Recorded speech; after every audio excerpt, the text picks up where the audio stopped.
Need LASIK? Trust the experienced team at the LASIK Center at Evergreen Eye Center. No glasses, no contacts, no limits. What will you do? LASIK at evergreen.com. Moving 92.5. Brooke and Jubal's second date update. For today's second date update, we got a dude named Gavin on the phone, and Gavin said he met the girl he wants to call today at a bros night at the club. Oh, gosh. Yeah. You know, bros night. Oh, man. Bros night out. Yeah.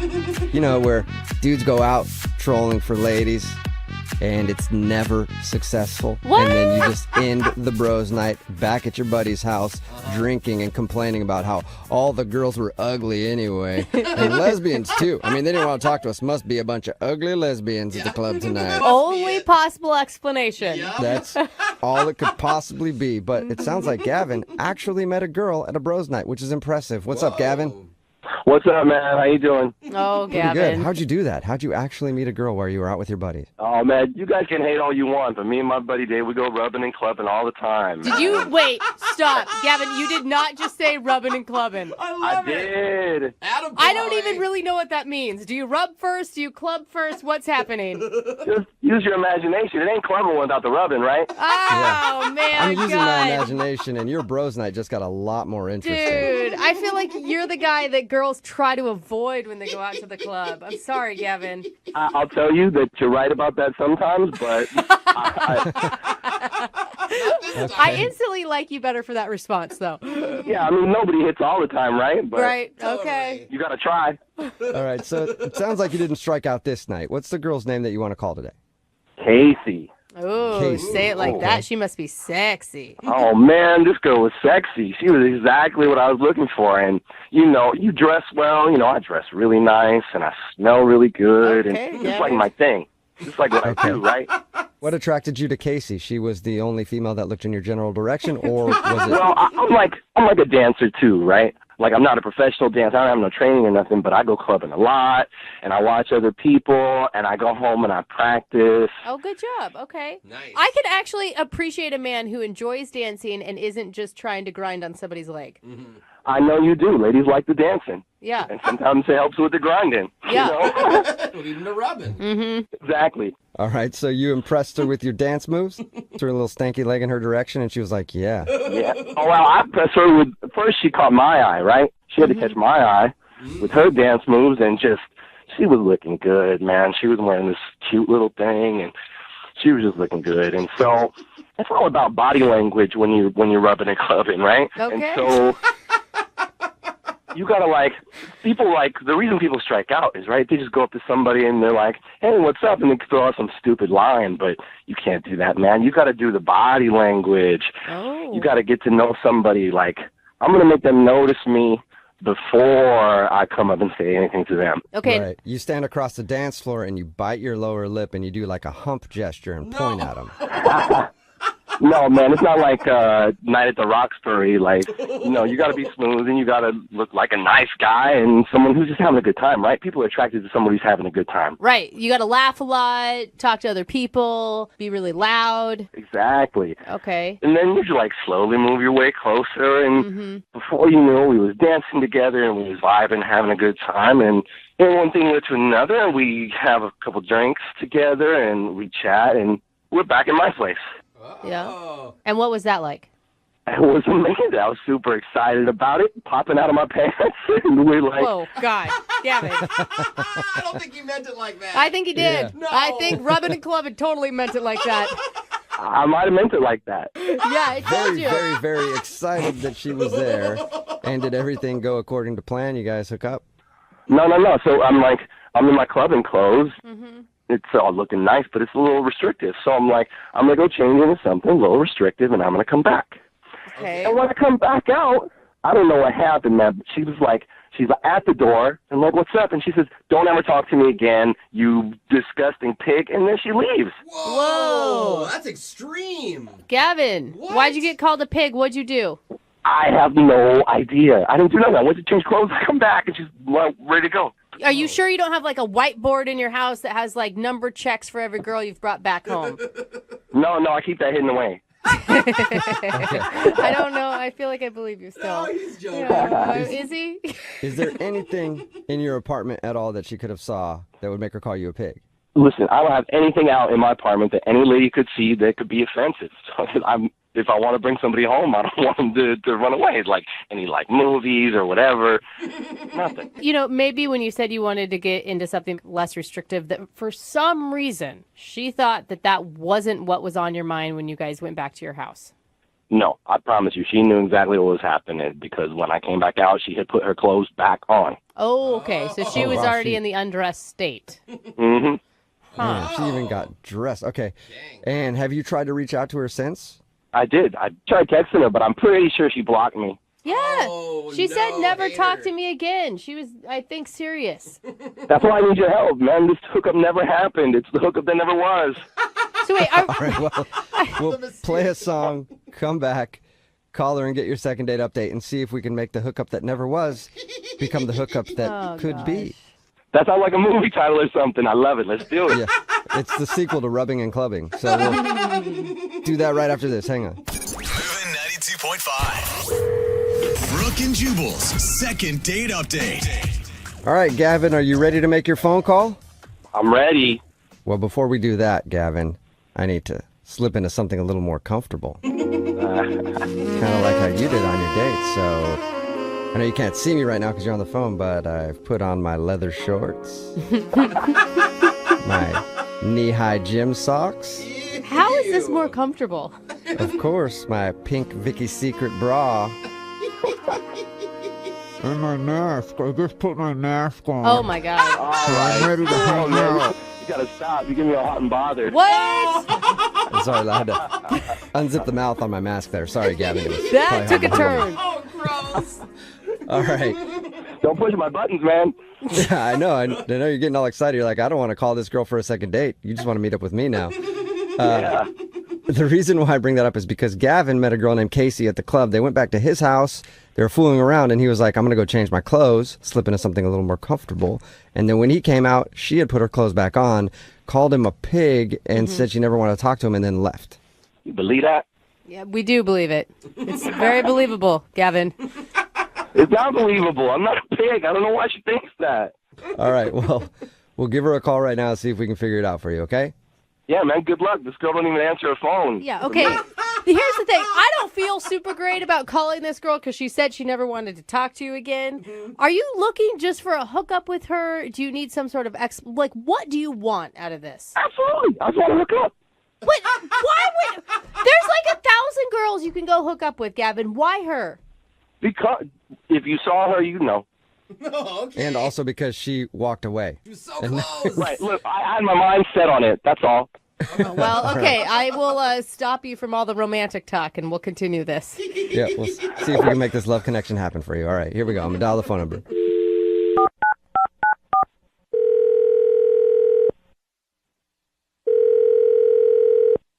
Hello, Hi, can I speak to Casey, please? this is she. Who's this? Hey, Casey, how are you? My name is Jubal from Brooke and Jubal in the morning. Who are you calling from? Jubal from Brooke and Jubal in the morning. It's a radio show. Oh, I don't know you. No, you don't, Casey. All right, no, you don't. Yeah. But I'm glad we're meeting now. I'm calling you today, Casey, because one of our listeners actually emailed us about you. Who? I don't understand what's happening. Well, we do a segment on our show. It's called the Second Date Update. That's where if you go out on a date with somebody and then end up not calling them back after, they email us to see if we can get you on the phone and find out what happened. And you recently met a dude named Gavin while you're out at the club. Oh my God. Oh, Whoa. It literally sounded like you just threw up in your mouth right now. yeah, because I did. Gross. Right.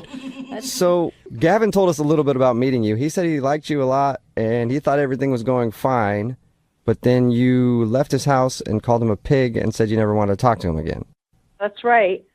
Okay. See, you can understand why, I don't know why he'd be confused though. Like, according to him, everything up until that moment was great. I think he knows why.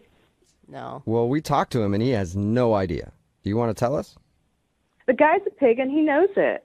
He actually doesn't, though. Think about this, okay? So he's a pig, and he's going to continue being a pig unless he knows why he's a pig, and he has no idea. So if you tell us, then we can tell him, and maybe he can change his ways and not be a pig anymore.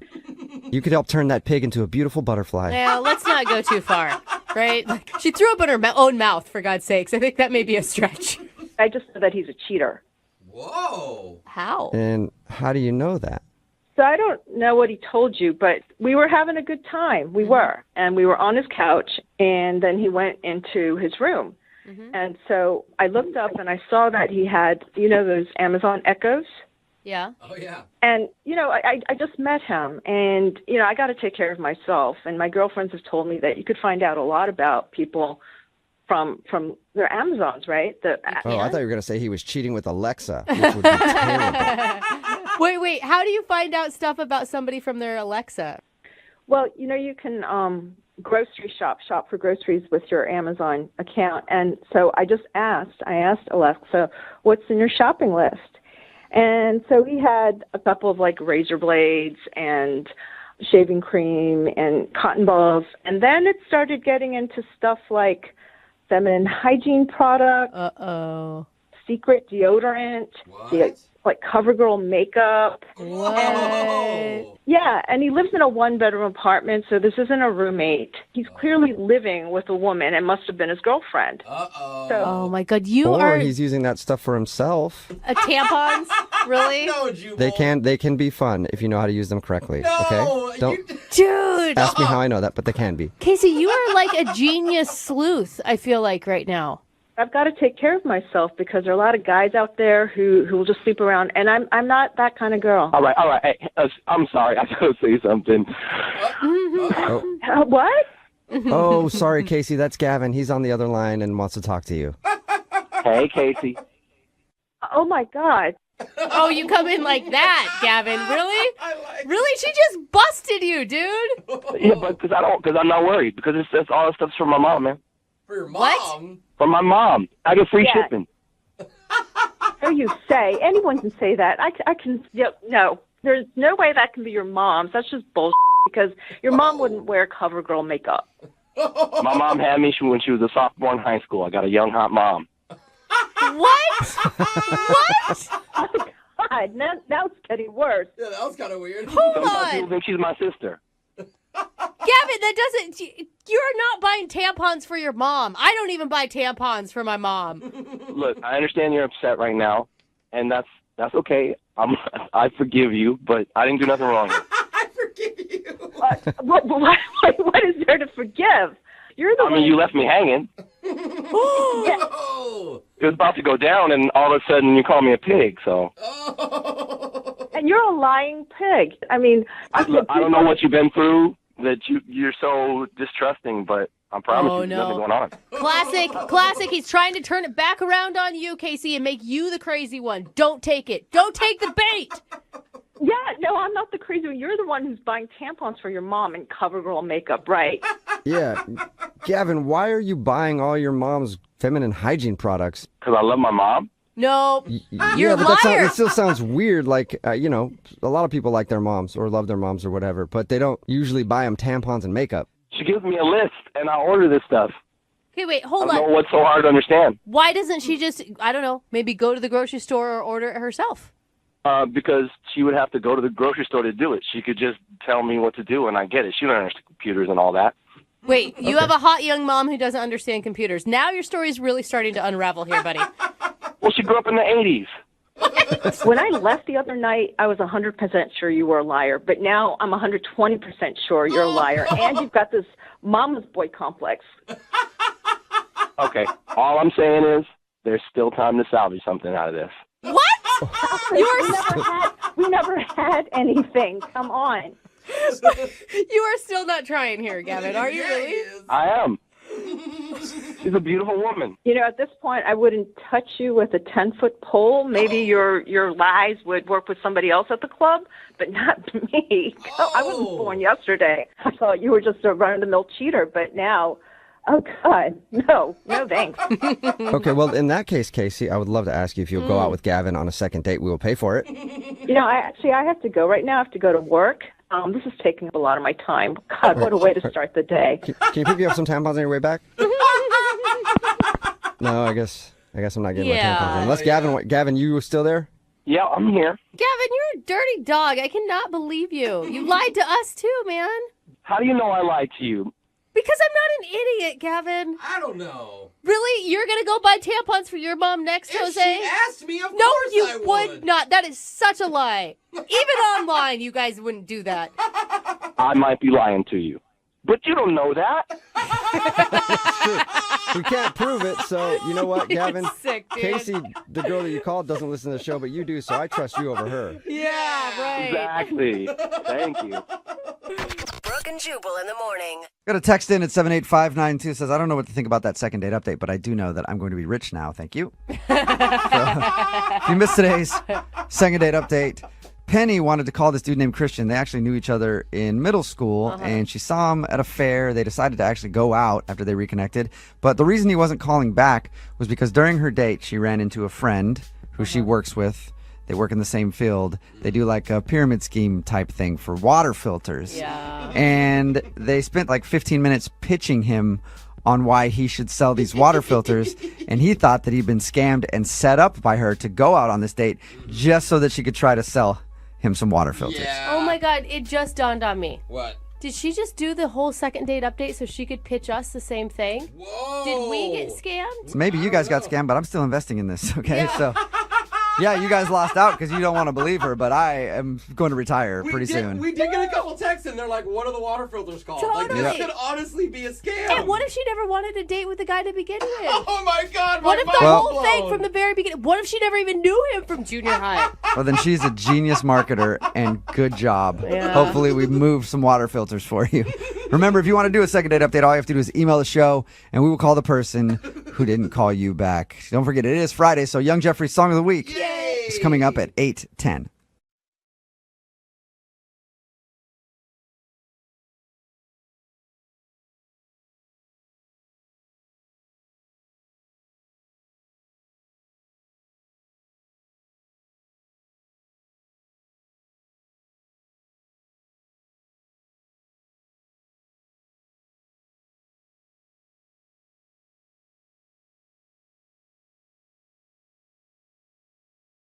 Brooke and Jubal's second date update.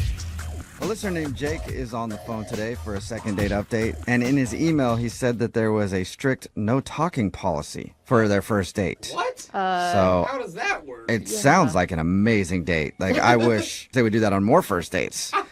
So I don't know what went wrong. What's up, Jake? How are you? Hey guys, how's it going? Pretty good. So there's a no talking policy on your first date? Yeah, I mean, it's partially because it was like bad research, on my part, but it ended up being kind of cool. So hear me out. Okay. Before we get into that, what's her name, by the way?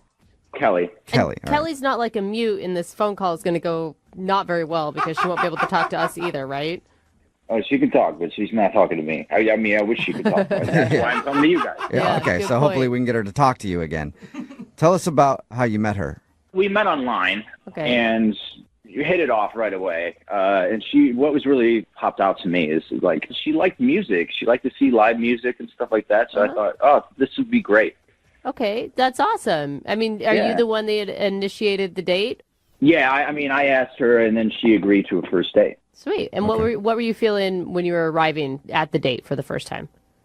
I mean, I was really excited. I think she was going to love it. I picked this jazz club that had this jazz band playing. Cool. That I thought would be really cool. I know she's going to like it because she likes live music, and I've never been to this jazz club before, so it was going to be kind of a new experience for me as well. So, I mean, win-win. Okay. Do you both like jazz? Yeah, that was the other thing that was on her profile, that she liked jazz music. And So she was 70, right? You're dating a 70-year-old? definitely not. Okay. Okay, and how did it all start? I mean, what was it like between you two in person? Seeing her in person, she, absolutely stunning. I was so excited. And when we got in, I had this table set aside. It was like really close to the band, so we like get the whole experience. And we sit down, we order our drinks, and we start talking, and I'm getting these dirty looks from people around me. And even one person like shushes me from behind. And I actually looked, there's a card on the table that says no talking during play. So they had this policy where, and they enforced it where you couldn't talk while the band was playing. That's intense. Wow. Yeah, and I was like, oh no, I just invited this girl to this first date and we can't even talk to each other. Like I said, that sounds fabulous, but I don't think most people would like that. I started to freak out a little bit, but we get our drinks and there was cocktail napkins. And so she started writing questions on the cocktail napkin and I would answer them. That's really cute. It's like high school math class all over again, passing notes back and forth. Yeah, and it actually worked, and we went back and forth, and we ended up filling up both sides, all quarters of this cocktail napkin, every little inch with questions and answers. And it was a little awkward because there was some times I couldn't really read her handwriting. But, that happens at a bar anyway. If it's really loud, you can't always hear the person, but you sometimes answer just in case. Right. Right, totally. Did it go well? I mean, were you guys hitting it off based on your written conversation? Yeah, we were, and it was interesting because it was like talking online, only in person. So you could see her reactions to reading what you were writing, and it was really cool. And the music was great, and we had a great time. Nice. Afterwards, we were like, let's do this more. And so I invited her over to my place so we could actually talk, and she agreed. Oh, that's cool. So, you guys learned enough about each other via cocktail napkins to feel comfortable enough to go back to your place. Yeah. Did you guys kiss at the end of the night? It was like one of those little pecks. It wasn't like a real intimate thing, Okay. That's interesting that you would go back to your place and not make out a little bit. Yeah, it was kind of weird. When she was there at my place, it was a little awkward. I couldn't really figure out why. It's just the energy wasn't right. I was actually thinking of maybe we should just break out some more napkins and just write on them and just keep that vibe going for the night. Maybe she liked your penmanship more than the way you actually speak. Who knows? Maybe. All right. Maybe. Have you tried to ask her out again? Yeah, sure. And it's never worked out timing-wise for us to schedule something. And I think that she's kind of avoiding it. Well, we'll play a song and then come back and call her and get your second date update, okay? Okay. And before I just want to let you know that, no matter how this works out, I actually kind of kept the napkin. If anything that happens from this, it's just a really cool memento to have about a night that was really cool. Yeah, for your scrapbooking, I guess. All right. That's sweet. We'll get your second date update right after this. Hang on. Moving 92.5. Brooke and Jubal in the mornings. Second date update. Right in the middle of a second date update, and if you're just joining us, Jake is on the phone, and he wants to call a girl named Kelly. They went out to a jazz club for their first date, but I guess it was kind of awkward because they had a strict no-talking policy. So they spent most of the evening writing notes to each other back and forth on cocktail napkins. They did go back to his place after, talked a little bit. He got a peck on the lips, and then she left, and she's definitely been blowing him off. Jake, I think maybe part of the reason that you're not getting a call back is because you're too much of a rule follower. Whoa. You know? Maybe. I tried to do everything, No, but you go to that place with a no talking policy and then you listen to their rules like a bad boy, the kind of girl that guys like, or the kind of guy that girls like, would have saw that rule and instantly just jumped up on stage, grabbed a trumpet and pulled his pants down, started playing it with his butt. That's the type of bad dude that ladies like, Yeah, the butt trumpets get us every time. Disrupt the jazz club with their butt, and that's why I think you're not getting a call back. I kind of envy the people that can do that. I don't know about playing with my butt. But. Yeah, that's a true talent, though, Jake. If she loves music. Yeah. Oh, man. We'll get her on the phone in a second and find out if that's the reason, but I'm guessing that probably is it. Totally. Yeah. Yeah, maybe. That has never crossed my mind, though. Yeah, I don't think it's crossed most people's mind. I actually feel bad for you, man. You kept the cocktail napkin because you wanted it to be a love memento. You obviously saw this going somewhere. Absolutely. I think it's something cool to have that, this is our first date, Totally. Yeah. Well, I hope it goes well for you. I do. I hope so, too. Yeah. Thank you. And if it doesn't, always take up playing the trumpet with your butt, and then your next dates will always be successful. All right. I'm going to dial her phone number right now, okay? All right. Thank you. Okay, here we go.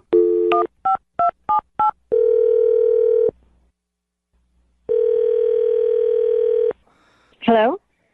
Hi, is this Kelly? Yes, it is. Hey, Kelly, how are you? This is Jubal from Brooke and Jubal in the morning. Okay. I'm good. What's going on with you? Not much, just doing a radio show and thought we'd call you. I'm sorry, I'm confused. You said you're with a radio show, and what do Yes. you need? Yes, Brooke and Jubal in the morning. That's the name of the show. And we do a segment on our show called the Second Date Update. That's where if you go out on a date with somebody and then end up blowing them off after that date, they can email us to get you on the phone and find out what happened. So we got an email about you from one of our listeners. No, you didn't. Yeah, huh? We did. From who? His name is Jake. Oh, him? Yes, him. The dude you went to like a jazz club with? Yeah. Yeah. He emailed us, told us that he really liked going out with you, told us about your date, and he also said that it seems like you don't want to go out with him again, so he wants to know why. Okay, you said it seems like I don't want to go out with him again. I'm going to clarify and say that I don't want to go out with him again. Oh, that's a strong sentiment. Okay. Can you tell us why? You know, it was just a really disappointing night. I was really optimistic.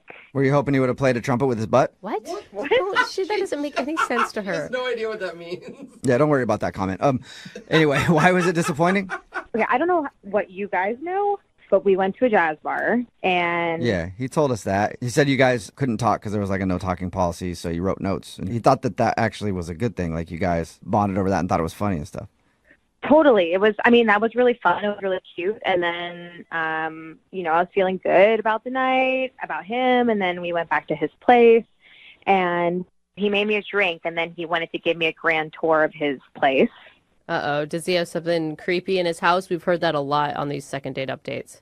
So, I mean, he kind of took me around to, like, the normal stuff, you know, like the kitchen, living room, whatever, showing me the place. And then we went into this one room, and there were glowing sticker stars on the ceiling, and there were trophies on the wall, and there were bunk beds. And I thought, oh, my God, like, do you have a kid? Right. And he said no, and started laughing and said that it was his room and that him and his roommate sleep in bunk beds because they want to save money because rent is expensive.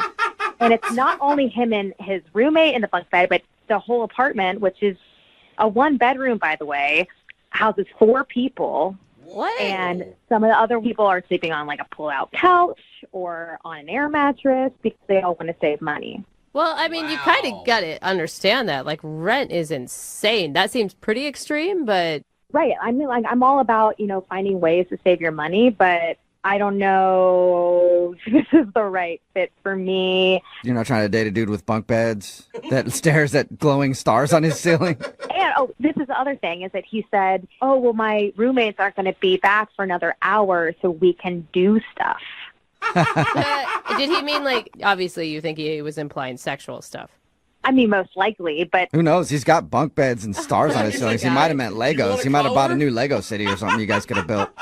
Yeah, I mean, it's just not the type of man that I see myself dating, because this apparently is a man-child, 12-year-old bedroom. How do you know? I mean, okay, the stars are one thing, but what if he's just really good with money and he's budgeting and he's saving for something? Like, I don't know, I feel like you're passing a lot of judgment.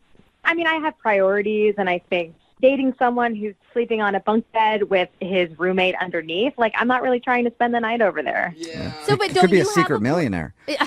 I mean, You like, know? Jubal's right. Like, don't you have a place that you can bring him back to? Sure, but I also like going to other places. Like, you know, like all the other men I've dated at least have their own room, let alone their own bed. Well, he has his own bed. It's just on top of another. Yeah, bed. it's just... Yeah, it's on top of his buddy's bed.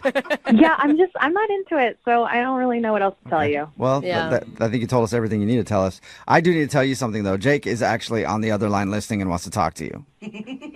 No, he's not. Yep, he is. Jake, you there? Yeah. Hey, I don't get it. Hi, Are you serious? Like, are you judging me for? dude. I Sorry. want to save money. I live in this bachelor pad with roommates. It's how we, get by. Yo, I don't know if I would call this a bachelor pad. Your bunk bed has a slide. Dude, that's kind of awesome. Sorry to interrupt, but... Yeah, it's totally awesome. You didn't even go down it once. Just because we're older doesn't mean that we can't have fun in our own room. Jake, that's a kid thing. They have those bunk beds with slides. As an adult man, you should have a more appropriate bed. Well, I mean, if you need me to take the slide off, I totally can. It's easy. It's just plastic. Yeah, that's not what I meant. The bunk bed is a really great idea. We can stay in one room. Past girlfriends I've had actually like it because it, like, you know, we actually have to sleep closer and cuddle. You know what I mean? And it's been really great. Yeah, cuddling with you, me, and then your roommate below us. But my roommate is a really heavy sleeper. He won't wake up for anything. Yeah. You can go up and down that slide all night long. He won't even know. I didn't even talk to you when I was there about the whole star thing on your ceiling. Like, what is that even for? I'm on the top bunk. It helps me read at night. What do you mean it helps you read? Yeah, it glows like for the first hour after I turn off the lights, and I can still read. Those are not bright enough to read by. Nice try, though. That was a good try. Okay, so what? I think they're cool looking. Yeah, there we go. Yeah. There's the answer.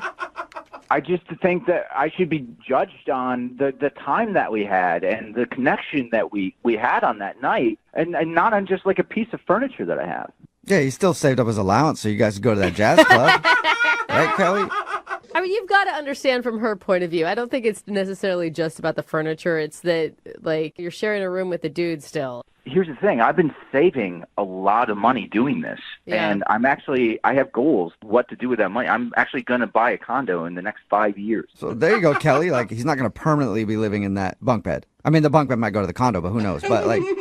So, Jake, you're telling me that I should trust you because you're saving money to buy a condo that maybe you'll get in 5 years. Exactly. It's going to be a really nice condo, too.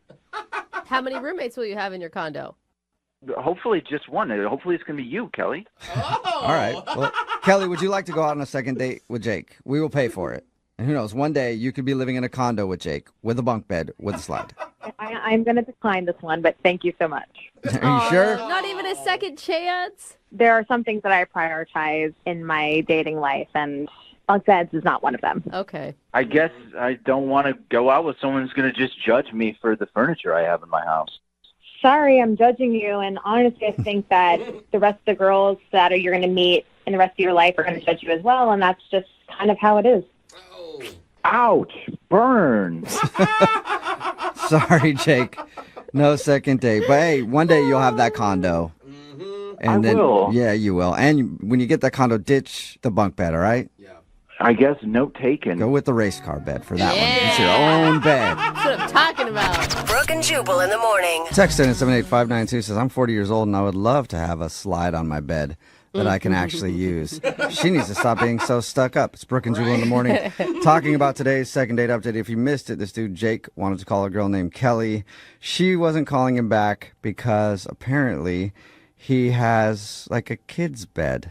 Yeah. In a kid's bedroom. Bunk bed with a slide and everything else. He tried to explain that he has 3 roommates and they sleep on bunk beds in order to save money. And he claims that he's saving to buy a condo in 5 years. Whoa. Maybe. Sounds more just like he enjoys kicking it with his friends in his place and sliding down a slide from his bunk bed and looking at the little stars that he's stuck on the ceiling. Cute. It's amazing how many people are hating on her. Yeah. Like, I get it, and I defended the guy too, but I don't know that I would date a guy that was sleeping in a bunk bed. I could date a girl on a bunk bed. They did not go out again. Remember, if you want a second date update, all you have to do is email the show and we will call the person who didn't call you back. Moving 92.5.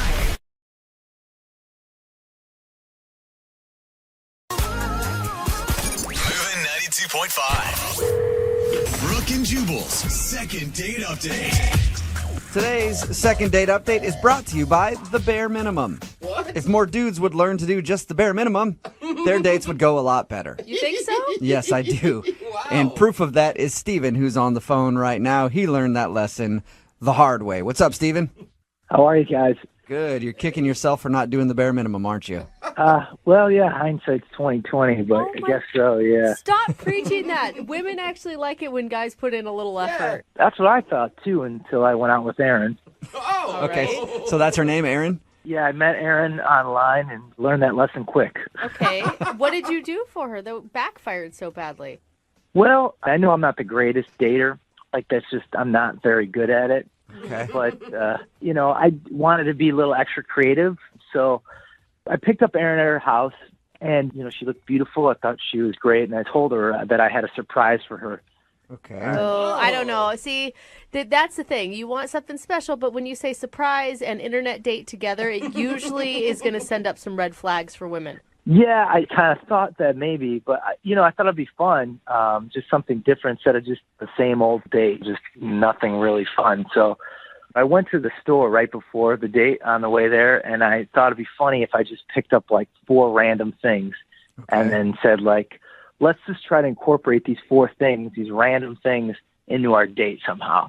Like, That's like cute. you got like a deck of cards and a keg cup, and you're just like, let's see how we can get it all work into a date. Yeah, I mean, kind of, but I did get a few other different things. So what were the things you got? 'Cause I'm on your side right now.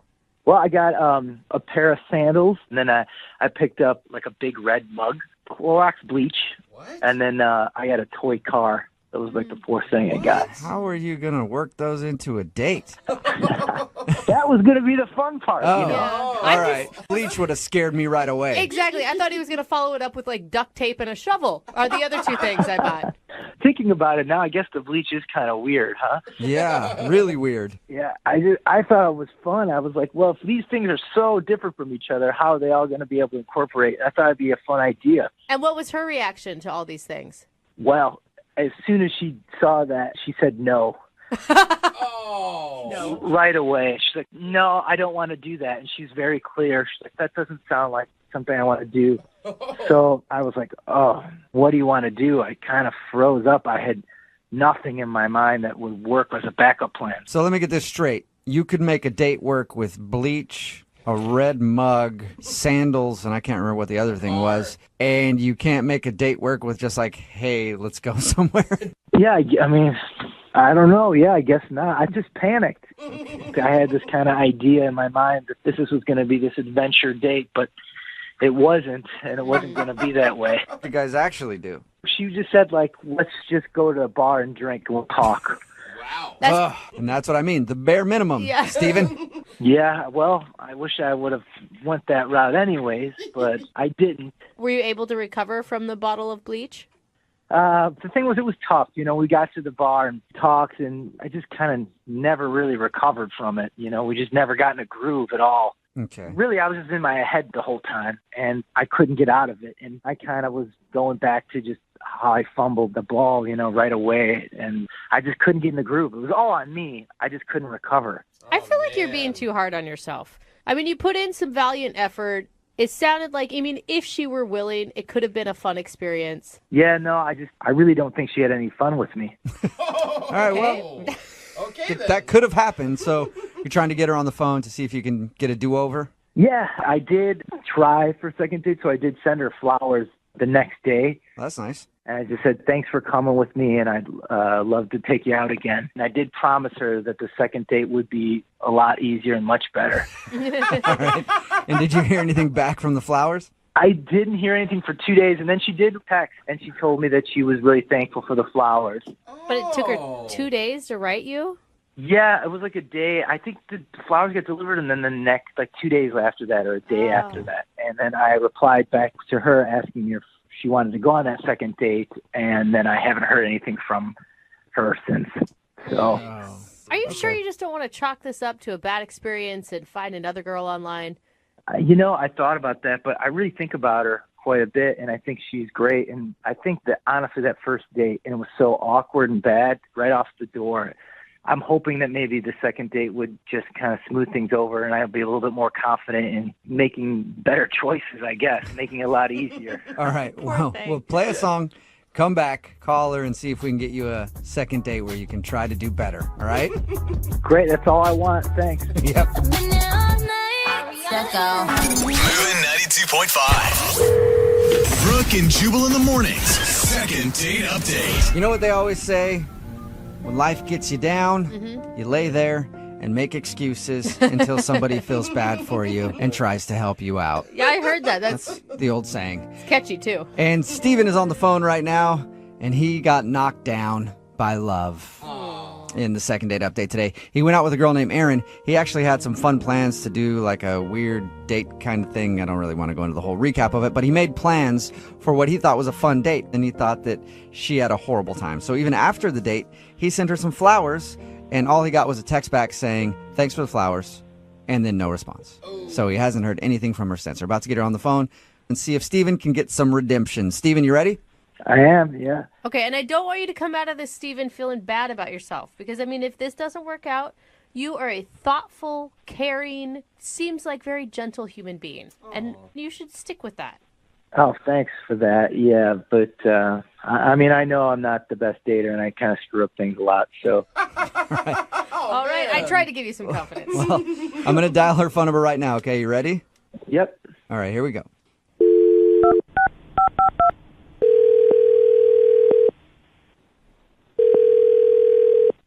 Hello? Hi, can I speak to Aaron, please? This is Aaron. Who's this? Hey, Aaron, this is Jubal from Brooke and Jubal in the Morning. What? Jubal from Brooke and Jubal in the Morning, radio show?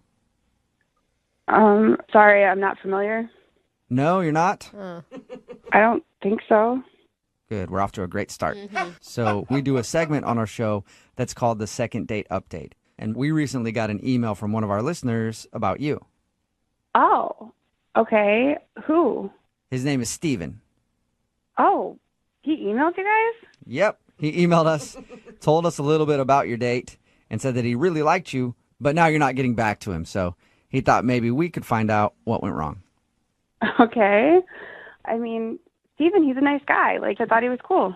You did? You sound so positive about Steven. He's really sweet. Probably the nicest guy I've ever been out with on a date. Whoa. The only thing is he's a little bit down on himself.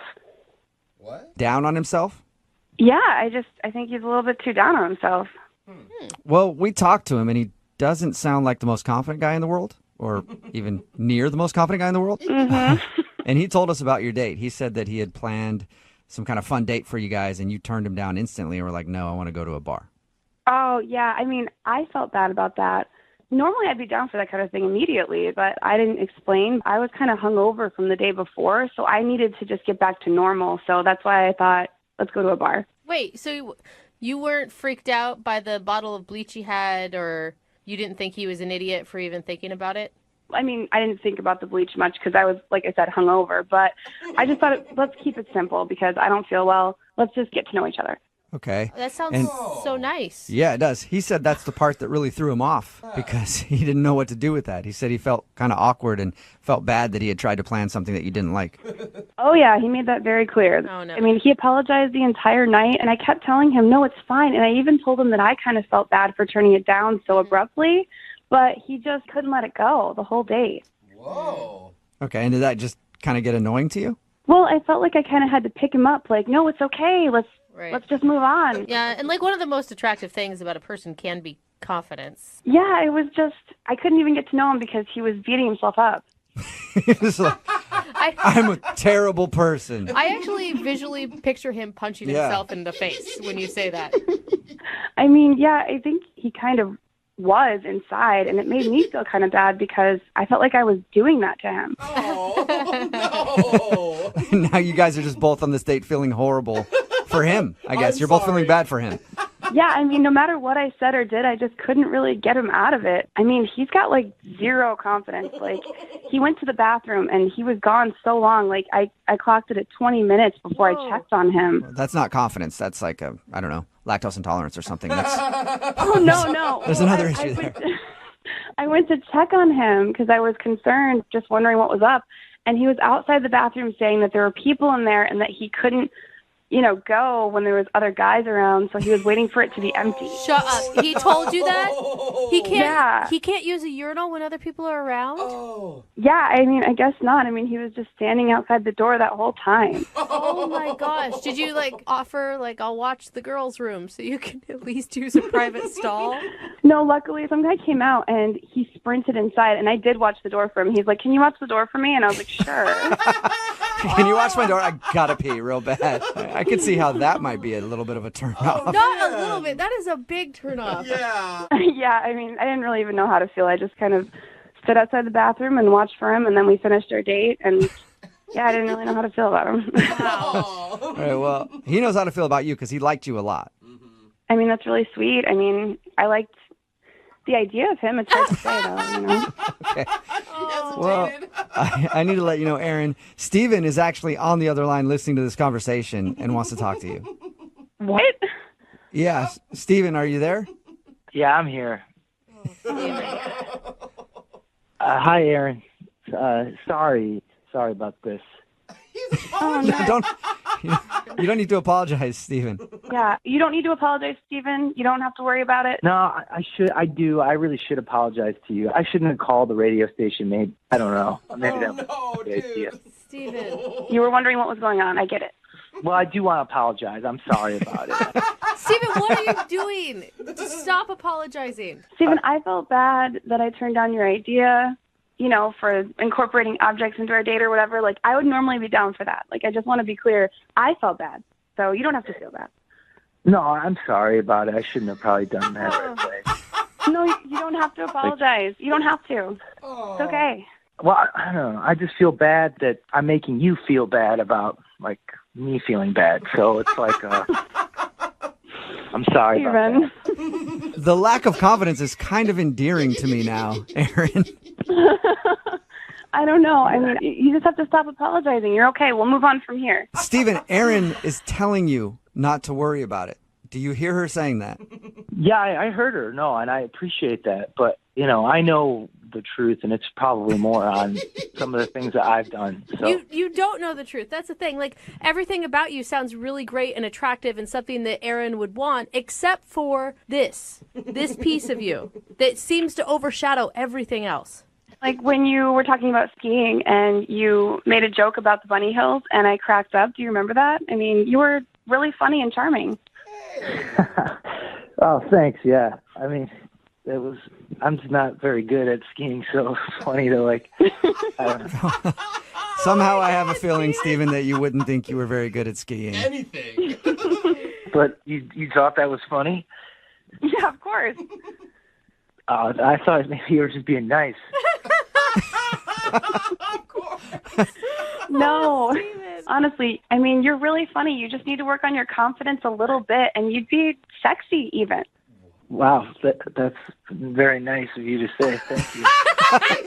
There you go, Steven. Look at that. Aaron thinks you could be sexy. Someone should put a little pep in their step. Aaron, would you like to go out with Steven on a second date? We will pay for it. I mean, I was just trying to get his spirits up. I mean, I don't know if I'm ready to take that step yet. Oh. Come on. Yeah, I kind of figured that was probably what you were thinking, so I don't blame you. Steven, I wasn't just trying to be nice. I just don't know if you can stop beating yourself up. I don't know if you can stop. If you can stop this and just be with me. I mean, I'd love to on a take you date. on a second date, Aaron. I really would. And if you would, I'll work on my confidence, I guess, but I can't guarantee anything. Steven, try it again. Try that again, Yes. and then say that you guarantee it. I want to see if you can do it. All right, I do it. All right, cool. Okay. Well, I really would love to take you on a second date, Aaron, and you know, I'm going to work on my confidence. So, you know what? I guarantee it. Whoa, there you go, Aaron. That's a Steven guarantee. That's as good as gold. It's almost like a pitch man now. And you know what? We're probably going to have the time of our lives. Probably. Oh my God, you're so Come on, Aaron. adorable right now. Aaron, just give him one more shot. You cannot say no to that. All right, yeah, I'll give you a shot, but don't put too much pressure on it, okay? Just be No, you. I'm gonna Just play be confident. cool. Yeah. I'm going to play totally cool. You sounds like you're a master of that, Steven, so good luck, man. All right, looking forward to it. I can't wait. Steven's so excited. Brooke and Jubal in the morning.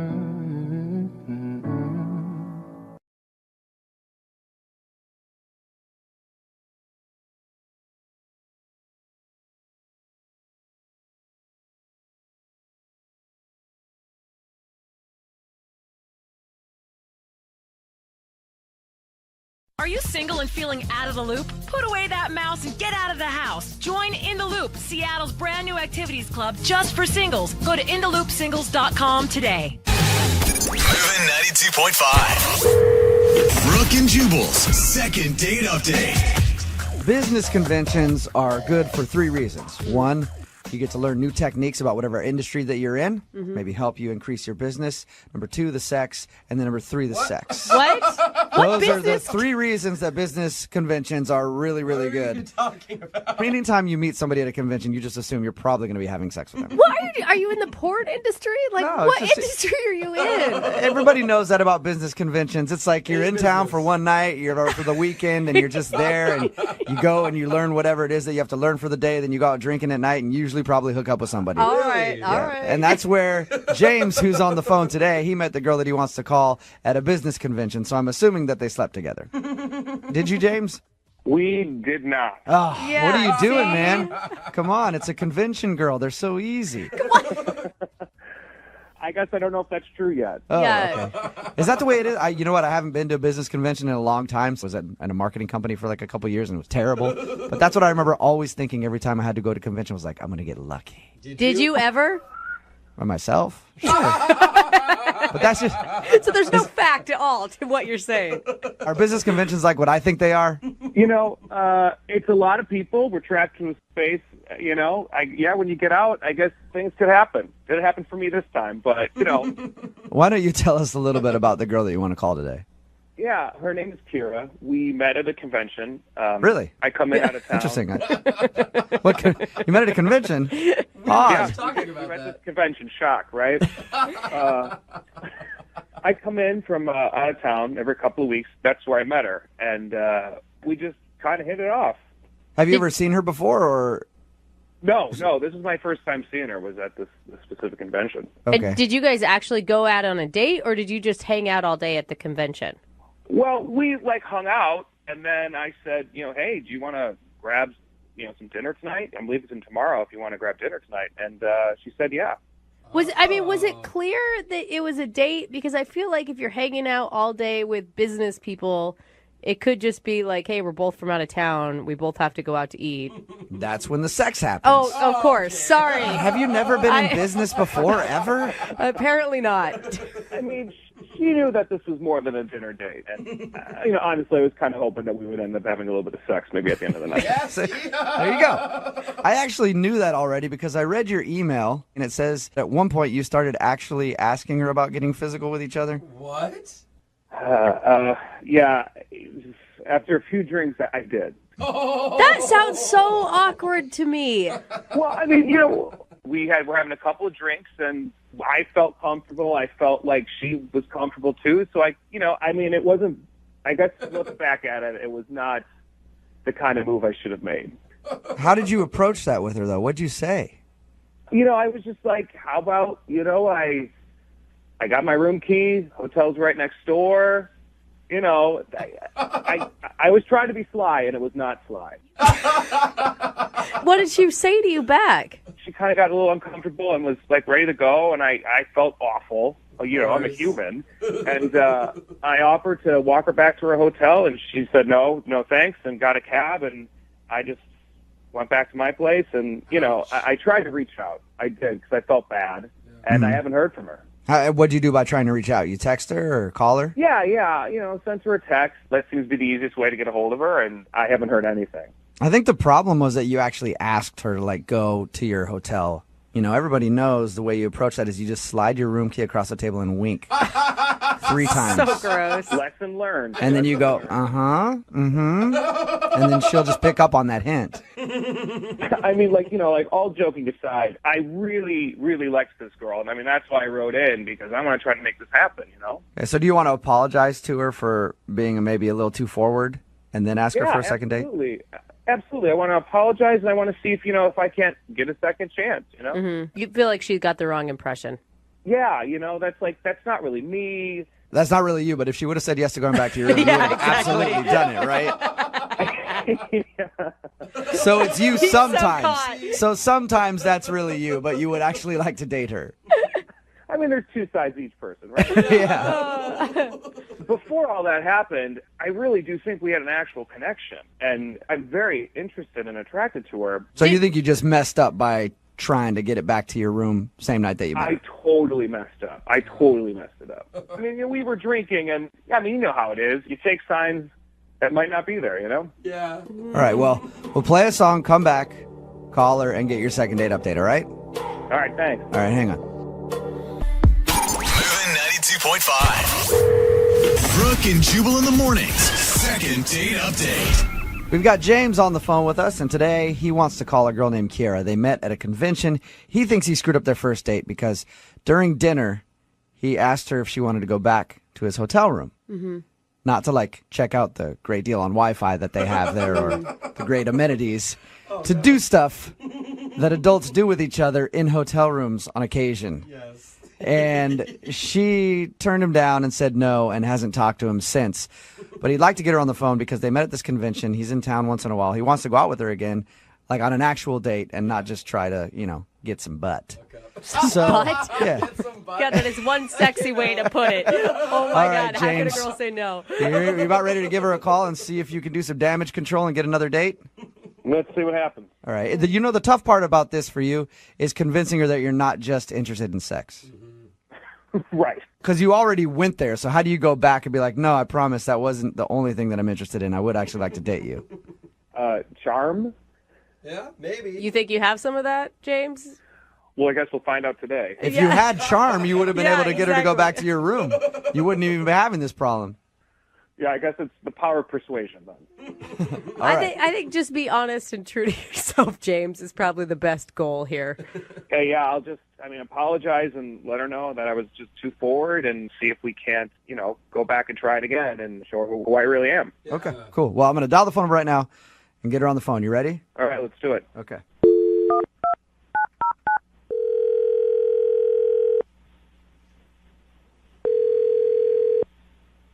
Hello?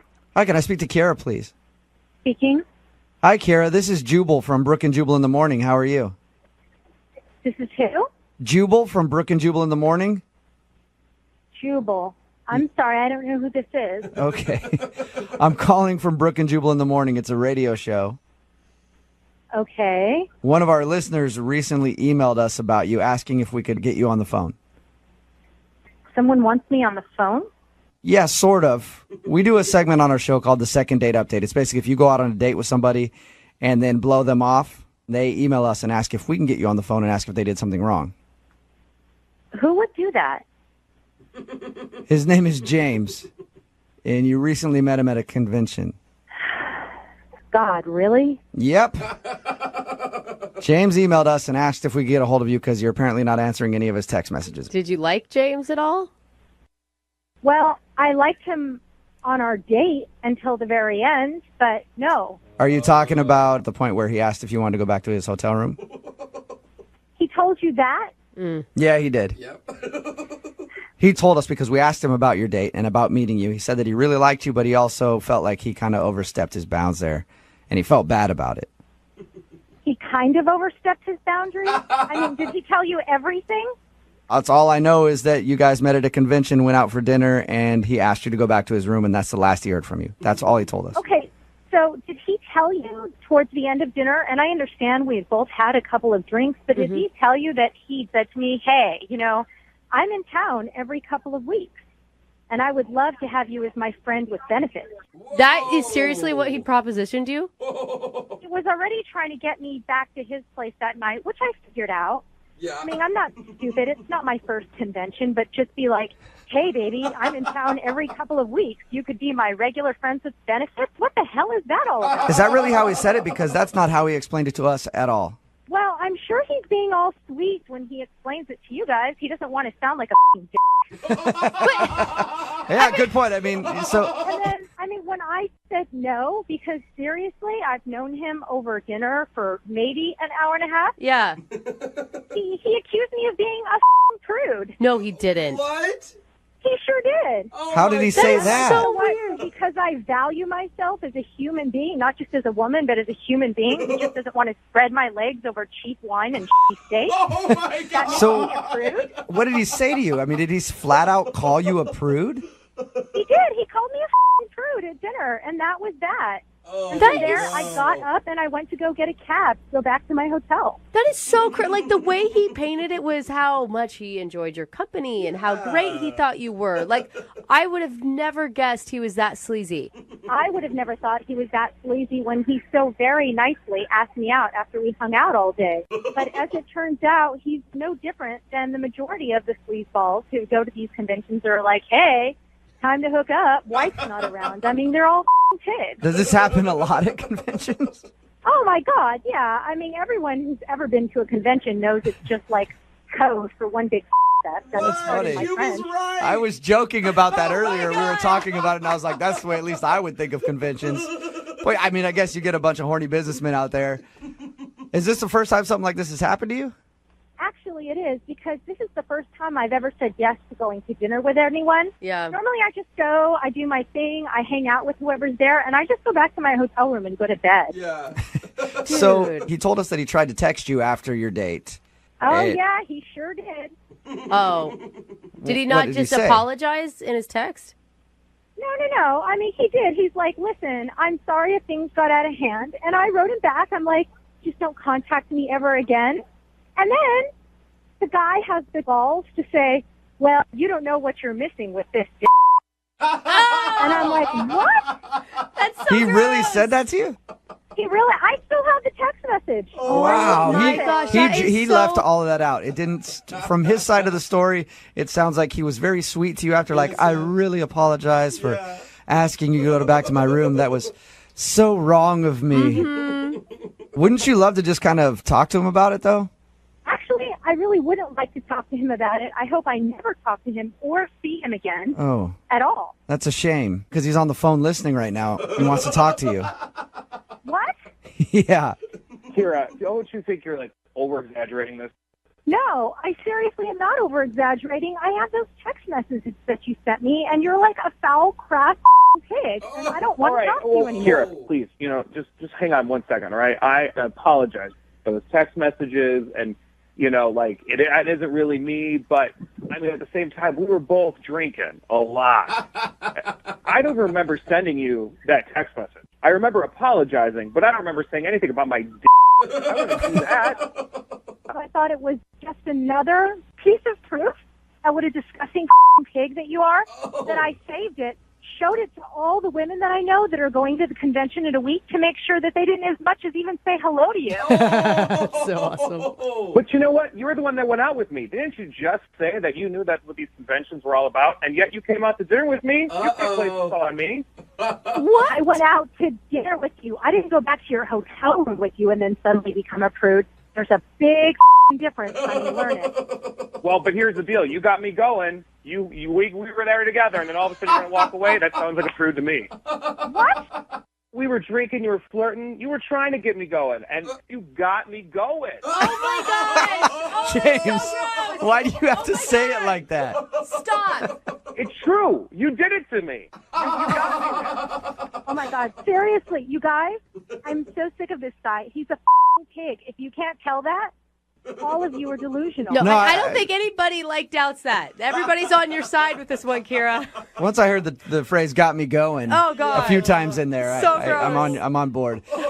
Hey, Kira, regardless, would you like to go out with James again on a second date? I'd love to pay for it. No. Huh.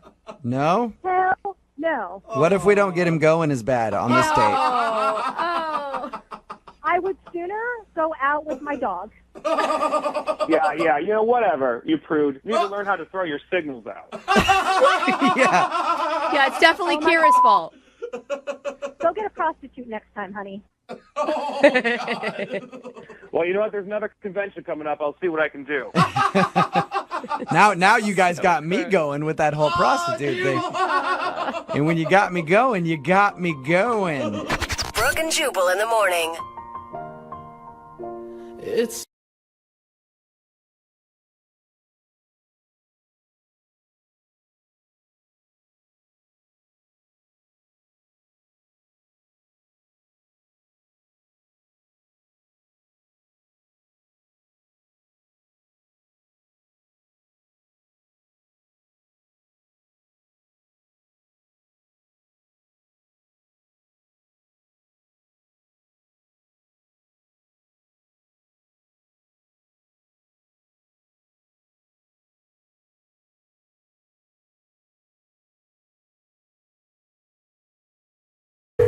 Second date update. A woman emailed us for a second date update today. Apparently, she went out with a guy and does want a second date. Okay. Just not a real date. Second date. What? What? Date. Did I say date enough? I mean, you said it a lot, and I still don't understand. Date. What's your favorite fruit? Yeah. Date. Yeah. What keeps you regular? I don't know. Her email's kind of vague is the point, but she's on the phone. Her name is Hey, it's Hey, I know you just said my name, but could you just like beep that out or something? What? Okay, that's Okay. fine. You don't want to know. We can call you a different name if you'd prefer to go by an alias. You know what? Call me Cinderella. Oh, all right. Cinderella. Can we do Cindy for short? It's an interesting choice. Sure. She's like the third hottest Disney princess, but Yeah. that's okay. I love that Jeff's ranked them all. Yeah, shots fired. I mean, behind Belle and Jasmine for sure. But, if you want to be Cinderella, it's cool with me. Okay. All right, Okay. so Cinderella, tell us about the guy that you went out with. Now I'm thinking about Disney princesses. So I have a new boss. So he's been at the company I work at for a couple of months. Okay. And I can't tell you the name of the company I work for. I can tell you it's a big company. Yeah, Pumpkin Incorporated. Duh, Cinderella. Thank you. That's right. Exactly. Okay. And let's say he's one of the rulers of the pumpkin. Uh-huh. Okay. He's a big, big pumpkin. He's a very rich, powerful pumpkin. He's the king. He's the king. Okay. And he is, let's say, the ugliest pumpkin in the patch. Oh, poor buddy. Okay. All right. That's all right. That's why he's successful. He had to work a little bit harder than all those pretty pumpkins. I mean, sure, I guess. And he has made it abundantly clear that he likes me. Oh my God, your boss made it clear that he likes you? Yes, he did. Oh and, my God. I oversee a small department. I'm not powerful or influential in any way. Maybe someday, but that is not today. But anyways, I have to have a lot of meetings with him and other staff members. And he always sort of lingers behind. And it's blatantly obvious to me that he's always trying to talk to me more than everybody else. Shouldn't you just be calling HR right now? This seems like... Wait, he's the VP, bro. Or you can call your fairy godmother, have her fix this up for you. I guess we're like your fairy godmother in this situation. I mean, at this point, you are. Anyways, after a certain amount of time, he asked if I was single. And I was so caught off guard, and I didn't want to lie, so I said yes. Uh-huh. And he then asked me if I would like to join him for dinner over the weekend. Okay, so now I get it already. You feel like you have to go because it's Wait. your boss, but you don't want to go. No. You're not attracted to him. I mean, not the first time he invited me. I really tried to put it off. I tried to give him a lot of great, reasonable excuses, like I had family or I had, previous appointments, but he did not let up, and he kept asking. So I went out with him. Oh my God. You gave in. What was it like? I mean, rich guys know how to plan a date. We'll just say that. Okay. He pulled out all the stops. Like, he closed down a restaurant. What? There was one waiter. There was a violin player. Whoa! Damn. Dude, I couldn't even do that at Denny's, let alone a great place. I mean, that I guess is awesome, but you don't like this guy. So it's like a ton of pressure maybe she for likes a him boss that you don't like. You'll learn to like him. Exactly. It was hard to really enjoy that filet. I did though. I mean, the filet was really good. But the point is that I still didn't give him any signals that I was romantically interested. We had a nice fun conversation, but at the end of the meal, he asked if we could go back to his place. Oh. And that's when I finally put my foot down and I said, I don't think that's okay. Yeah, that's good. You established a boundary with your rich boss. Okay. That's in love with you. How did he react to that rejection? He started crying. Shut up. Did he pull out $100 bill and wipe his tears? Oh my God. What? That's That is awful. so unexpected. How did you handle that? He really cried? I mean, what do you do when a grown rich man surrounded by a violin player cries? You videotape it and put it up on Instagram. You Oh my God. Jeff, that's mean. No. Oh. I felt so bad, and I put my arm around him, and I just said, I don't know that this is right. And then, after I did that and tried to comfort him, he kissed me. Oh, dude. Do you think it was all a ploy? Do you think those were fake tears? I mean, who knows? Like, at this point, it's so hard to read what any of this is. Is it a ploy? Is it real? I don't know. What did you But that's the say? last time I talked to him. I mean, I just sort of made an excuse, like that was a great time, and I really have to get home, and so I left. Okay, so I don't understand then. Why are you emailing us for a second date update? Oh, yeah. Because he's relentless. He continues to call me and text me, and at the office it's a little weird. Like, he still's like, I had so much fun, such a great time. We have to do it again. Wait, you had such a great time. You ended the date by crying and then, like, got some pity kiss. Who is this freak? It was still a kiss. But here's the thing. Again, like, I know this is weird, and this is why I'm calling you guys, because I would go out with him again as friends. We get along. Like, he's not, like, a terrible person. I just need him to understand that, like, the romantic thing, it's not in the cards. So you want us to call your boss and tell him that you do want to accept his date offer, but just as friends? Right. Like, let's be friendly. I have no problem with him. Like, that way. Cinderella, what are we going to do with you? All right, we're going to play a song. We'll come back, and then we'll call your boss and let him down easy for you, okay? Thank you. I hope it works. All right, hold on. Gosh. If you're just tuning in for the second date update, we've been talking to a lady on the phone. Now we're going to have to go back and bleep her name out. Yeah. Because she asked us to censor it and use a different one. Mm-hmm. She chose the name Cinderella. Okay. The third hottest Disney princess. Again. According to you, by the way. These are the ratings. I've decided she's the third hottest, and that's how it's going to go. But Cinderella works at a big corporation where one of her big-time bosses has taken a very keen interest in her. Oh, my God. And they have meetings, weekly meetings together. Yeah. The problem is she doesn't find this particular boss very attractive. And he's been trying to make something happen between them for a while. Eventually, she did give in and agreed to go out to dinner with him one night, where he went all out, rented the entire restaurant, got a personal violin player. It was kind of awkward for her. Yeah. And the night did end with a pity kiss. Oh, man. After he cried, remember? Yeah, right. Literally. But now she wants to tell him that there is not going to be a romantic connection going forward. They can hang out again, but just as friends. And she needs our help to deliver that news to her boss. Yeah, I mean, is that too much to ask? Nope, not at all. I mean, I think it'll be totally normal. Will he know who we're talking about if we say Cinderella? Probably not. But once you mention, like, a violin-playing date, then, yeah, I think that's probably a tip-off. I don't know. It could be a lot of dates that he goes on like that. Rich, so Can you imagine? He's like, oh, yeah, the chill date. Yeah. The laid-back one. Oh my gosh, this is so uncomfortable. He better get the message. I mean, if he's a good person and if he's a good boss, he will say, oh my God, I had no idea I was overstepping my bounds. And of course we can just be friends. And you said he's a nice guy, Cinderella. I hope so. Yeah. it's probably best, Cinderella, if you tell him the message directly. Like, we can help get him on the phone and get him ready to hear some bad news, but ultimately it should probably come from you. I mean, I know you're right. I don't like that you're right, but... You can do this. I mean, honestly, you have all the power right now. Okay? Enjoy that. Okay. Yeah, go on a power trip when you're Well, doing I'm this just phone saying, call. you know. Ask for some money right away. Like, hey. No, that's not what I'm saying. I gotta tell you something. I'm saying that he has to listen to what you have to say, Yeah, and he has to respect it. Yes, channel your inner ugly stepsister. Really, really let him have it. All right, I'm tuning into her. Okay. All right. And I didn't even ask what his name is. We just know him as the King. Oh, yeah. What's his name? His name is Max. All right. Okay. Remember, your fairy godmothers, all three of us are here for you, okay? Can we just maybe lay off with the whole Cinderella references? I think we get it. Oh, I got excited.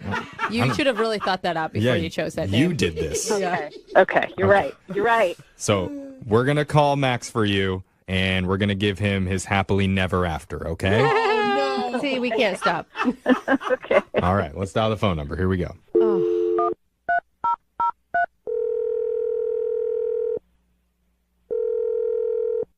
Hello?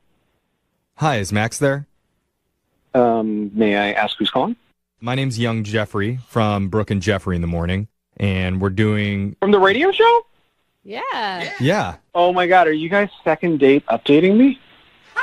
Wow, you got to that real quick, Max. That was quick. Yeah. We got a fan. What's up, Max? Oh my God, I love you guys. I listen to you guys all the time. Oh, sweet. Oh my God, this is so much fun. Hey, okay. That's one perspective. Uh-huh.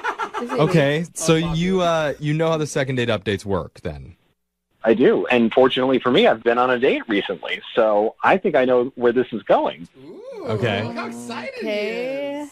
So I think she most likely wants to go out on another date. I mean, there were sparks. Well, okay. There was a lot Oh, going on. Yeah. let's tamper that a little bit. We just need to talk to you about this a little bit. Don't worry about Uh-huh. how all this works and everything. It's a special one. I mean, I totally know how it all works. I mean, I listened to. Okay. Yeah, so I'll we're let so you go through this. Go. just hold on, Max. We're gonna get to all that in just a second, okay? But the woman that we're talking about, this is the girl that you took to a restaurant and rented it out, had a private violin player. Oh, it was great. I mean, Okay. it really was. It was like the food was fantastic, first off. I mean, it was genuinely romantic. Can I just ask you, Max, did you ever think that maybe that was a little bit too much for a first date? You know, I didn't see it as pressure. I saw it as just sort of like, I have the means to do something special for someone who I think is special, and I have no regrets. Yeah. That's romantic. I think that's a nice sentiment. And she did tell, she told us all about the evening, and she said that she had a really good time, and she respects you a lot. And, she told us about all the extraordinary lengths that you went through that night for her, closing the restaurant and the violin. And here's the deal, though. How do I say it? I mean, I think I know what you're going to say. No, I don't know if you know what I'm going to say. I think I know why you guys are calling, and I think it makes a lot of sense. So wait, I don't understand. Why do you think we're calling you? I mean, I think it's pretty obvious is that, love can spark in really bizarre places, and the fact that we're both working in the same company, I think that's probably an obstacle. And I really think this is the real deal. I mean, I would be willing to step down from my role. Step down, bro. Aren't you like the boss? Well, Aren't you let's like- hold on here, okay? slow. So before you voluntarily give up your job, No, don't do that. maybe we should talk to the girl that you went out with. Definitely. She's on right now? Yeah, she hasn't told us everything, and she'd probably be the best person to help us finish up what we're trying to say to you. Trying to say. Cinderella, you there? I'm here. Hello. Hey. Why are they calling you Cinderella? I don't understand. I just wanted to try and keep this low profile with my real name. So, yeah. So can they call me Prince Charming? No. Oh, I'm down to call you Prince Charming, Max. No. Thank you. You're Prince Charming for me. Oh my God, Max, you sound really nice, really kind, but I think you need to step back into reality for a second. So go ahead, Cinderella. Tell Prince Charming what you wanted to tell him. Oh, Max, okay, so you heard what they said so very nicely, and I've really been thinking about this, and it's not a good idea for us to see each other in this way. I completely agree. I really do. This is why I'm saying I think it's important. If I step down, I'm really. Oh God. I have. Max, really, don't worry about the money. That's not even. No, you are really good at what you do, and this company needs dudes like you. And I just look. You and I are not the best fit. Okay. So, what are you saying? I'm saying, Max, it's not going to happen. There's not a romantic spark here, and that's just it. I'm sorry. All right. Well, I hear what you're saying. Great. I really thought there was a spark there. Oh, buddy. No, I think that's totally cool, and I think that maybe. I think that maybe that's a good idea. No, Max. don't cry, bro. Because then, in case of anything that were to happen, I hope we will just be friends. Oh my God. Which is really great anyway. Oh my gosh. Because who doesn't like having a friend? No, Max, calm down, dude. Take a breath. Cinderella, you just made Prince Charming cry. Oh, Max, take a deep breath, okay? You are really talented at your job. You are someone that Cinderella really cherishes as a person. And she does want a relationship with you, just not like where you make out and take your clothes off. Just one that's a friendship, and that can be beautiful too, just in a different way. It's gonna be beautiful. I already see it. Okay. It's gonna be really nice. All right. Oh, God. I didn't realize Well, he was going to cry. What do I call him? Max or Prince Charming? Just go with Max. All right. Please. Okay. Well. Just call me back. Okay. Okay. All right, Max. Now that you know how Cinderella feels, You buddy. I mean, she wants to be friends with you still. We would like to send you out on a friend date. Yeah. And we'll pay for it. I don't need any gift cards or anything. I mean, I listen to the show very regularly. I can take us out again. Well, we know you can, but just let us treat you, Max. I mean, that's the least we can do for putting you through all of this, okay? We may not be And able I'm sure that there are so many listeners that are like single and would love to go on a date with you. You sound lovely. Yeah, a lot of gold diggers on the text Yes. board. What was that last thing? A lot of gold diggers. A lot of people know that you make money on our This is text what I'm board. saying. It's just so hard. No, okay. I didn't know that was sensitive. Max, you know how a lot of relationships start. Like, you start off as friends. You have no idea how many people we've talked to where it's like, oh, I didn't really like him that way at first. He was kind of weird to me. But, like, the more I got to know him, the more I got to like him. This is exactly what I mean. I think we really have a shot. No! What are you doing? We were there, Jeffrey! I'm sorry, Prince Charming's crying. What am I supposed to do? What do you think, Max? Can you at least give the friendship a shot? Oh my God. Yeah. Okay, it's just friends, Max. It's just friends, right? Right, Cinderella? Yeah, just friends. Wait. Yes. Just friends. No, Cinderella, are you cool with this? I'm ready. Friends all the way. All right. Well, this has been a successful second date update, I think. Kind of. I feel like, Max, you still have your hopes up. I want you to not have those. Yeah. Okay? You don't want me to have hope?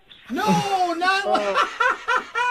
Why would you say something like that? I'm not Max. trying to be mean. Yeah, don't listen to Brooke, okay? No, I'm trying to be a realist, okay? Yeah, just be a realist and remember, when you wish upon a star, Yeah. it makes no difference who you are. That's exactly what I think, too. That's what I'm saying, bro. Oh my God.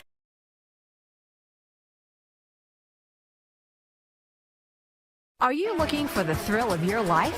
With Zadart, Seattle's only exotic car rental company, you can book a Lamborghini, Ferrari, and more. Visit Zadart.com, ZADART.com to book your exotic car ride. Moving 92.5. Brooke and Jubal's second date update. There are two letters that are guaranteed to make every date more exciting. I'm not talking about S&M. Those letters work as well, but I'm talking about a little B&E, a little breaking and entering. Oh, what? That's right. What? That is the way to spice up any date. And that's what happened to Maria on her first date, and that's why she thinks she might not be getting a call back today, because she broke into a house on her first date. What's up, Maria? Hello. How are you? Are you a criminal right now? No, it's not what you think. It was my own house. Oh, that's what criminals always say. Yep. You just stopped at a house. You're like, oh, I promise that's my stuff. I got to get my TV out of there real quick. But your email said that you think you might not be getting a call back because you had to break into your own house? Yeah, I mean, it was a whole thing. Do you want to know what happened? Yeah. First off, tell me about the guy. How'd you meet him? Well, I met him on Bumble. Oh, yeah. I've heard good things about Bumble. I have a couple of girlfriends using it. Yeah, it's nice because the girls have to start the conversation first. Mm-hmm. Oh. And you only have 24 hours to do it, so it's kind of like all or nothing, you know? It's like Tinder, but you don't have a bunch of pervy dudes hitting you up nonstop, right? Exactly. Yeah, you kind of eliminate the pervy dude situation. And he seemed pretty cool, and we ended up actually talking on the phone, which people don't do anymore. Right. And he seemed really smart, and he had a really cute laugh. And so he asked me if I'd like to go out to dinner, and I you said, were like, hell no, let's break into a house. That sounds way more fun. yeah, I actually offered that, but he was like, nah, I'd rather not. Yeah. So you guys agreed to go out to dinner. How'd that go? Well, he came to my house to pick me up, and I got out to the car, and I realized that I didn't have my keys. Oh, no. That's a worse Yeah, feeling. so this is where the breaking and entering comes in. Is your house easy to break into? Oh, no, of course not. So I walked up hoping that the door would be open still, but I'd locked the handle. And we tried all the windows, tried all the doors, and we ended up having to break one of the windows to get in. Oh. How long did this take you? It was a little over an hour. Oh, jeez. That's a great start to your date. Why did you have to do it right then? Why didn't you say, like, hey, I'll call a locksmith, let's go out, have our dinner, and then when we get back, maybe we can schedule a locksmith to meet us? Well, yeah, when you say it that way, it sounds really smart, but for some reason that's just not what we did. It's just one of those moments you're like, screw it, we got to get in there right now. Break a window. Right, yeah. Did you break the window or did he break the window? He broke the window. Like a gentleman does. Right, he found a rock and chucked it at the window and broke it. Oh, my gosh. So did you end up getting into the house after the broken window? Please tell me you did. Yes, thankfully my cat was okay. She wasn't anywhere near the window. And then, it was really dangerous, but he climbed in the window then. Oh, man. Yeah, really sweet and nice of him to do. Here's the best part, though, guys. He got in, and he unlocked the door, and I got in, and then I spent 15 minutes searching the house, only to realize that my keys were in my purse the whole time. Are you serious? That sucks. You didn't dump your purse out before you spent over an hour trying to break into your own house? I mean, I swear I looked in there 2 or 3 times, and they were not there. What was his reaction to that? I mean, I just kind of tried to play it off. It was funny, right? That's funny. I would have had a laugh at it. I mean, I could see it being a funny situation, especially on a first date. Right. I mean, that's one of those things that you're like, when we're married, we're going to look back at this and be like, oh, gosh, remember when Maria left her keys in the house? You didn't say that to him, did you?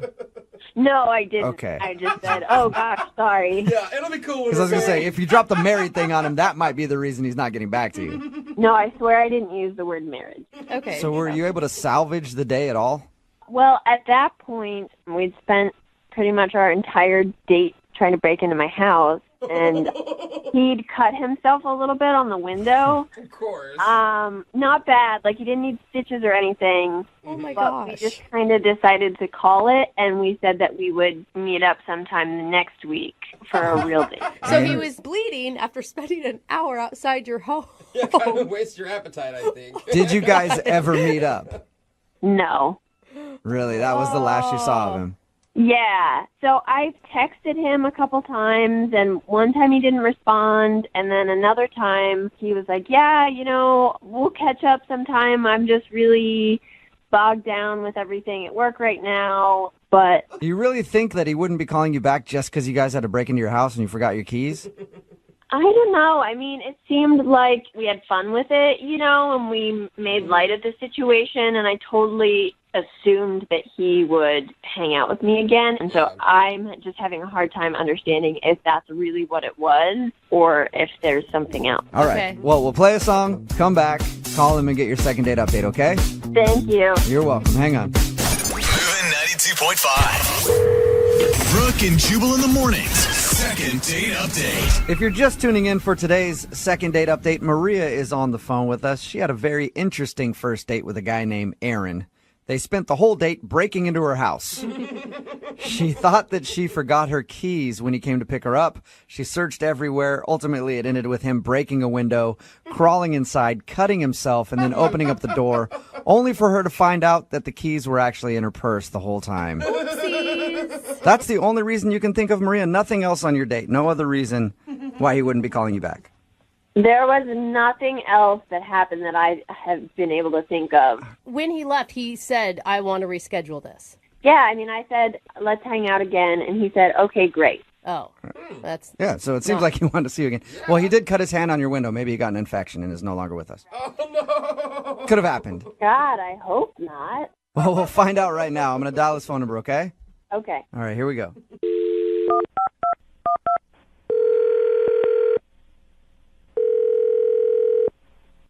Hello. Hi, I'm looking for Aaron. Yeah, that's me. Who's this? Hey, what's up, Aaron? How are you? This is Jubal from Brooke and Jubal in the Morning. From who? Jubal from Brooke and Jubal in the Morning. It's a radio show. Oh, okay. Yeah. So you've heard of the show? Yeah, I've heard of it. Okay. Have you ever heard of the segment we do called the Second Date Update? No, sorry. Oh, that's okay. You're going to get very familiar with it because you're a part of a Second Date Update now. What? It's a segment we do on our show where if you go out on a date with somebody and then end up not calling them back afterwards, they email us to see if we can get you on the phone and ask what went wrong. So a girl named Maria emailed us about you. Oh, okay. Oh, that's the excited voice, right? Yeah. She told us a little bit about your date. Didn't sound like much of a date, just breaking into her house basically when you came to pick her up. Oh my God. Yeah, that did happen. But she also said that you're not calling her back, and at the end of that experience, you guys had sort of made plans to go out again. Yeah. Yeah, it just doesn't seem like it's really a great fit. You know, like it seems like, I don't know, I don't want to be mean, but it just seems like it would be kind of hard to actually date her. Oh. Why is that? I don't know. It feels like we're on different levels, if that makes any sense. Is it because you had to break into her house because she forgot her keys that were actually in her purse? No, it's not that at all. That was actually pretty great. I don't get to break a lot of windows. That was really fun. Oh, so you did think that part, well, the only part really of your whole date, you had a good time with her. Yeah. If every girl wanted me to break into her house, I would totally be fine with that. That's a fun adventure. Yeah. Okay. Seems like an exciting time. I thought the blood would definitely be like, well, I cut myself and I'm leaving. Oh, it was super minor, and she had bandaged. It was not a big deal. Okay. So then what's the reason that you're not calling her back? Why don't you feel like you're on the same level or whatever you said? Well, so while we were around, like, one of the sides of her house trying to find a window to get into, we were talking. We were trying to have, like, salvage a date out of this. Right. And this is the first time we've talked in person, so we were chatting, So and... You're having, like, first date get-to-know-me conversation over trying to jimmy a window open to get into a house.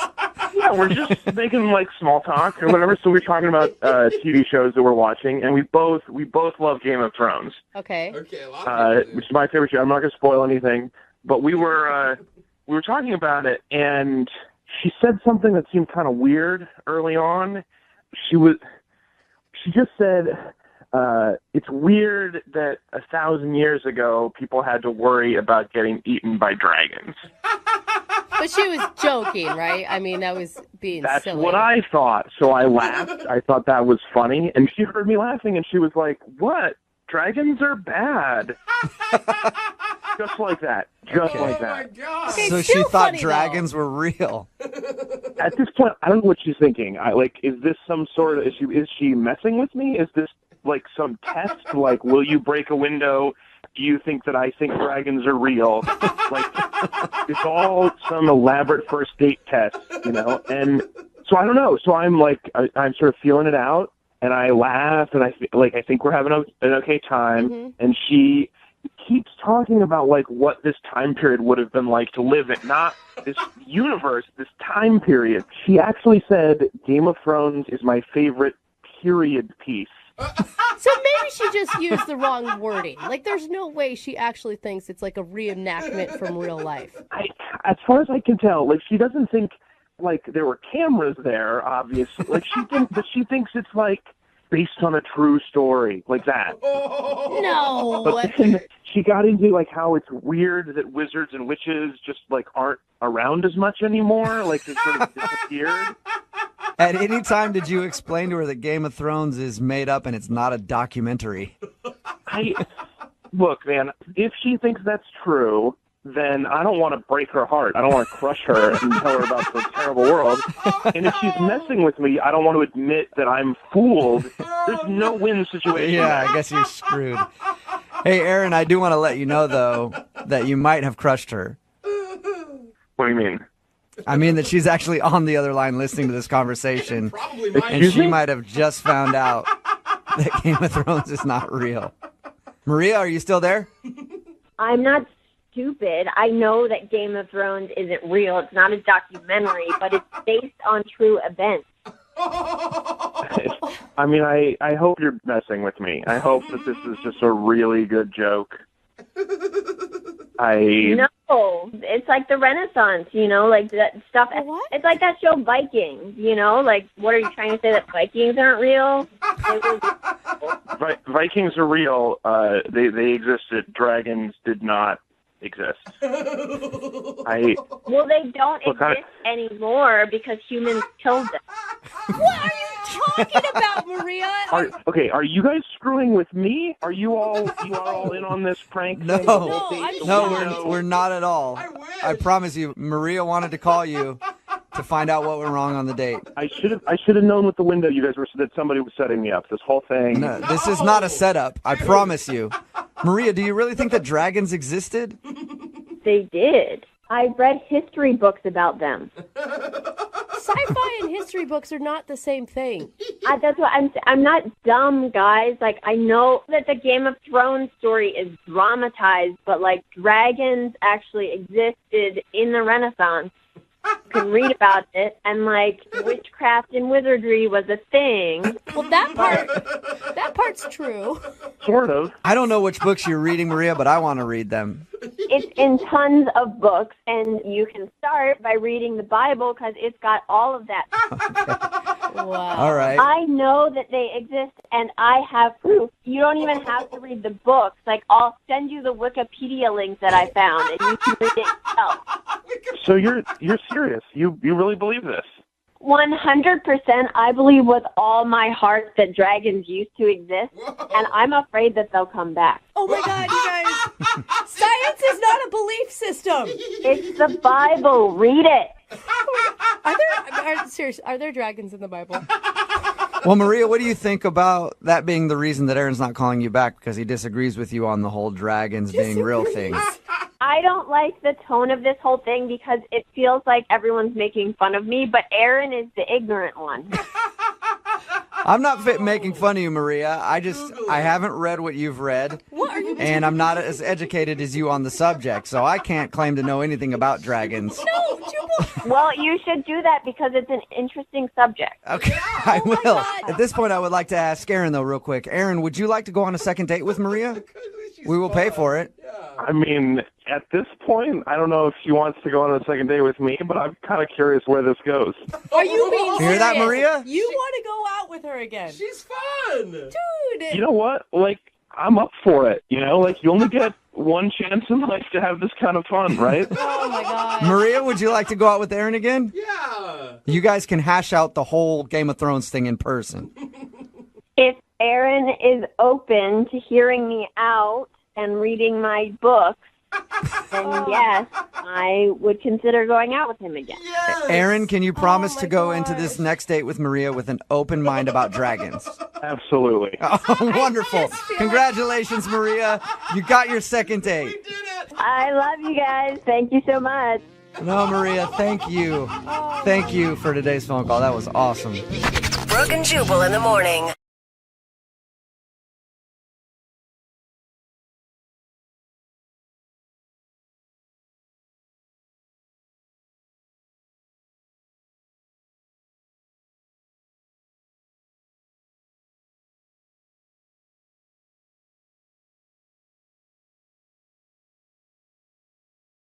Need LASIK? Trust the experienced team at the LASIK Center at Evergreen Eye Center. No glasses, no contacts, no limits. What will you do?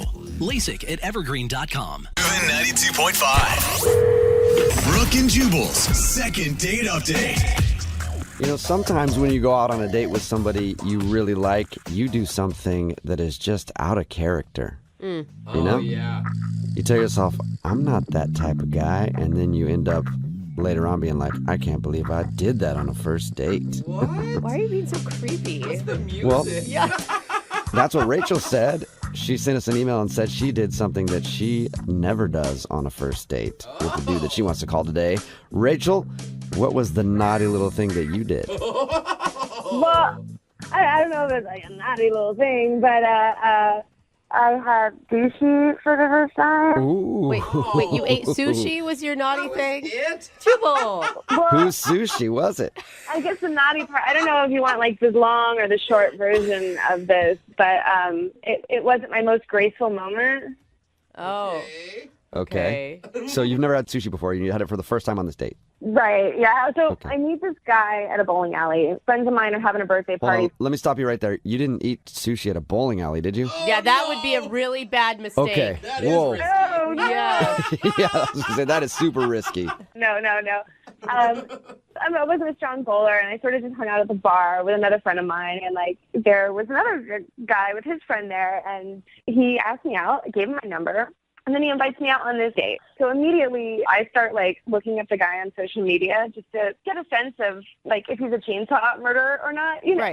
Right. You're doing your due diligence before you meet up with him. Exactly. Did you find something weird on his social media pages? No, I got even more nervous because I'm looking at his social media and there's like pictures of him. It looks like all over the world, like hiking in Fiji and canoeing. And so now you've like built this guy up in your head even more.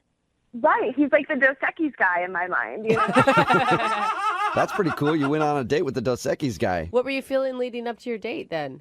I got nervous and I just wanted to sort of be impressive. So when the idea of sushi was proposed, I didn't admit that I hadn't ever done it. Oh. I was like, that sounds great. Of course. You're like, of course. I haven't had sushi since I was traveling in Japan, hiking Mount Fuji. Right? Yeah. Oh. So yeah, we go, and then finally I'm looking at the menu, and it's Greek to me. I'm sort of No, it's like... probably Japanese. No, it's an expression. I'm like subtly looking for like the word cooked, and I'm not finding it. You're like, I'll have the teriyaki chicken. Thank you very much. I talked to my girlfriend. She was just like, dude, just order the teriyaki chicken. Well, this place is so, like, it's Japanesey that there is no teriyaki chicken, you know? Okay. So I admitted to him, I was like, you know what, why don't you just take over with the ordering? I'm going to be honest. I've never had sushi, so whatever you think is like the best introduction, that's great. I'm totally open to. I bet he'd be excited about that. You know, he gets to show you something new. Mm-hmm. So then he's like ordering eel rolls, and I didn't know like people ate eel. It just, you know, it feels weird. That's a tough one for your first time.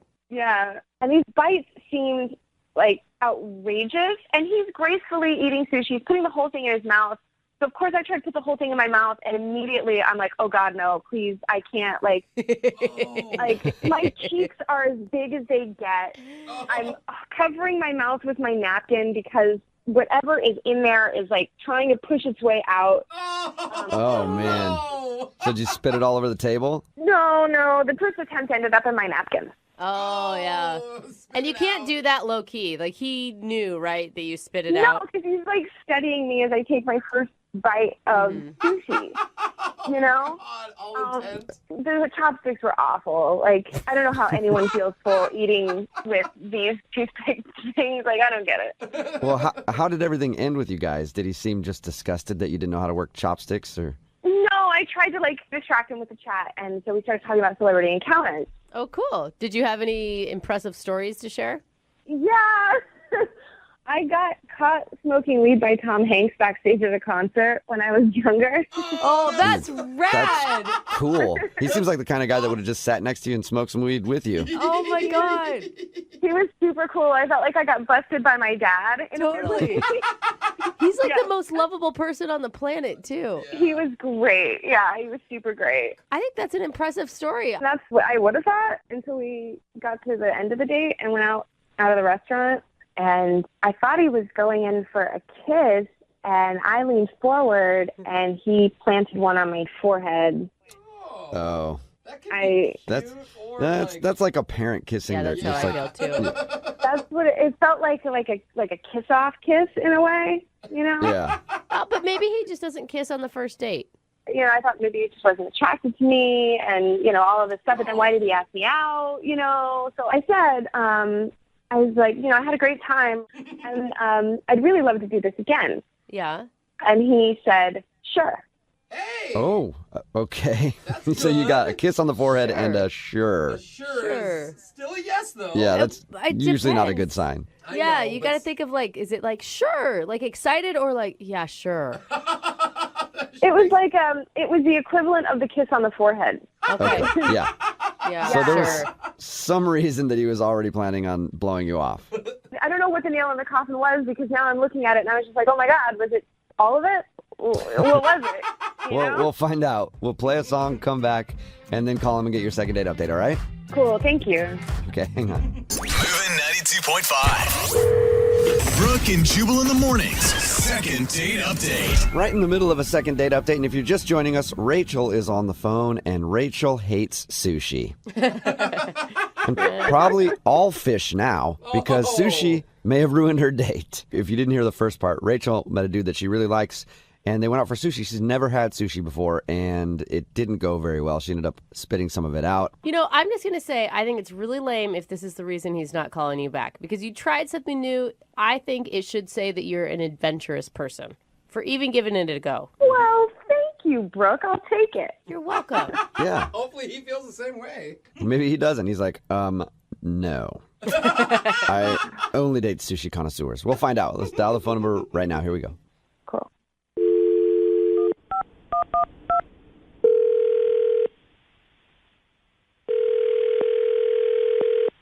Hello. Hi, can I speak to Billy, please? This is Billy. Hey, what's up, man? How are you? This is Jubal from Brooke and Jubal in the morning. Oh, okay. Hi. Hi. Are you familiar with our radio show? Yeah, I'm not a listener, but I know who you guys are. Cool. Okay. You're like a lot of people then. Yeah. Well, I'm calling you today because Rachel wanted us to call you. Do you know a Rachel? I do know a Rachel. Cool. Sorry, what's this about? Did you go out with a girl named Rachel to eat sushi a little while ago? Yeah, I did. Yeah. And have you been calling her back or texting her back since? I don't really know that it's any of your business. That's valid.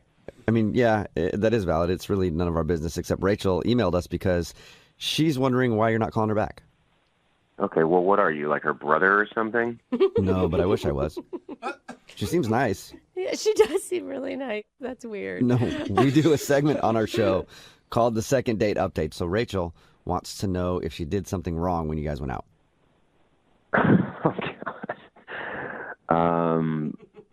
Okay. She said really nice things about you. She thought you were really awesome and that maybe she's the one that screwed everything up. Well, what all did she tell you exactly? Well, she told us that you guys went out to sushi and she has never eaten sushi before. And she thought she might have embarrassed herself because she ended up spitting out some of her food and couldn't use the chopsticks. And then she told us at the end of the date, you kissed her on the forehead and she asked if you guys could go out again. You said, sure. And then that was it. Yeah. I mean, I don't know. The sushi thing, like, it was just a awkward situation to begin with, but I don't know. At the end of the day, I just, after having gotten to meet her and get to know her a little bit, I just didn't really think that she's the type of girl that I'd really want to date. Well, Type of girl. like anti-sushi girl or more than that? No. What all did she tell you exactly? That's pretty much it. Yeah. It sounds like something crazy happened that she's leaving out. No, nothing crazy happened. It's just like we had sushi. It was like awkward and weird, but we got through it, and we ended up like exchanging, celebrity encounter stories. Oh yeah, she did tell us that. Oh. She told Yeah, I us forgot about that that. she told us the story about her getting caught smoking weed by Tom Hanks. And you don't like that. No, I don't know. I actually thought that was cute. She told me that, and she also told me about another encounter that she had with a hugely famous person that, I don't know, it just kind of unsettled me a little bit. What was it? Did she get caught smoking weed by Guy Fieri, too? That is unsettling. You guys are hilarious. Sounds like we're killing you over there, so thank you for the compliment. You are kind of. Okay. In a bad way. So whatever her story was, you didn't like it? No, it kind of freaked me out a little bit. She, Yeah, she hooked up with a hugely famous person. Awesome. Who? Is it The Rock? She wouldn't tell me who. She told me that she went to this person's concert, like, the mid-2000s, some R&B performer, really popular at the time. She was telling me all this stuff, but she wouldn't tell me who he was, and she ended up hooking up with him. So, wondering, A, why is she not telling me who he is? And B, mid-2000s, R&B performer, hugely popular, who else am I going to think? She's talking about Usher, right? That's who I thought immediately. That was the first Right? person that came to mind. I'm like, she's the confession. That's what I was thinking, yeah. I was thinking Usher or Keith Sweat. Either one is pretty cool. Keith Sweat.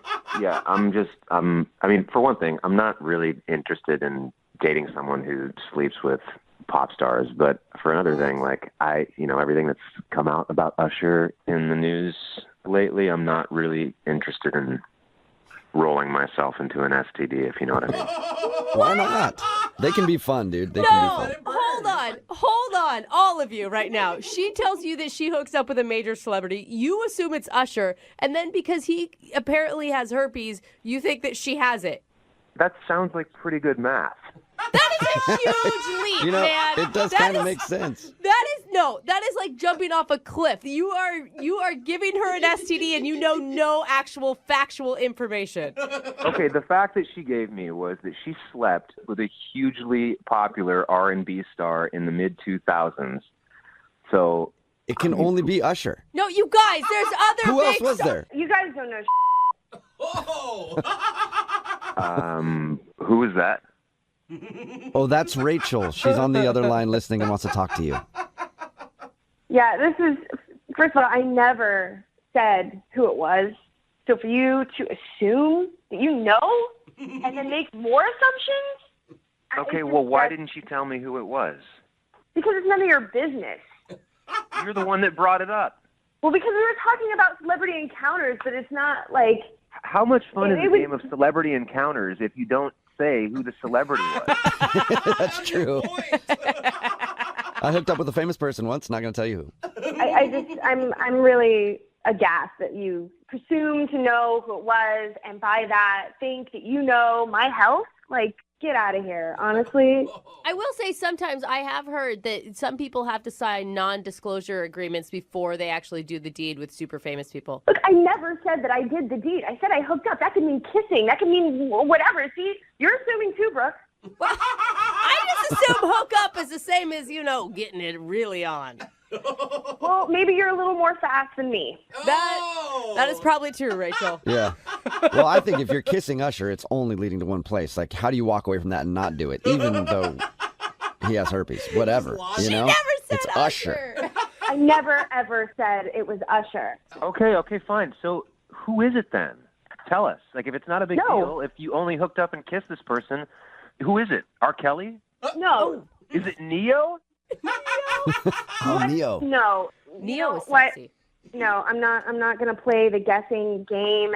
It was a funny story. I thought it was a funny story of me being a stupid kid, and now it's just become a Guess Who episode and assumptions about how fast I am. I think more than anything, people just want to know who it is because none of us have ever kissed or whatever with a celebrity. Yeah. Well, you should be more charming. Rachel, a lot of people have said that to me over the years, and I agree with you completely. Why can't you just say who it is, though? Leave Rachel alone. She doesn't want to say who it is, okay? Thank you. It has nothing to do with whether or not she has an STD. He made a huge assumption off of no knowledge, and that's not fair to her. Okay, Thank you. fine. Fair enough. But I will assume that she has STDs. What? In general. That is just rude. Wow. I mean, that's who you are. That's the assumption that you make about people. No, you know what? You're disgusting. You think you know it all. You don't know So I'm happy to never, ever see you again. Well, don't speak too soon, Rachel. We'll still have to ask him if he'll go out with you again. Billy, would you like to go out with Rachel on a second date? We'll pay for it. Yeah, will you guys pay for my Valtrex prescription as well? Oh, my gosh, you're an a-hole. You're a pig. You're a total pig. Oh. Oh, Rachel, I am so That's sorry. what they use to treat herpes, right? Yeah, we get it. Yes, everybody got your joke, Billy. Funny how you seem to know everything about herpes. Now who has herpes? Yeah, very good point, Rachel. Very good point. You could make this so easy if you just told us who the celebrity was. Like you really It's got none of your yourself into this business. And it's situation, obvious that Rachel. if we ever were to go out again, you would never let this go. So I'm not interested at all. Oh my gosh. Man. That was- Okay. Well, sorry, Rachel. Definitely not a successful second date. No. And look, we all respect your privacy here. You don't have to tell anybody who it is. But if you do want to text me privately later, I'd be interested. Stop it. Just stop it. Brooke and Jubal in the morning.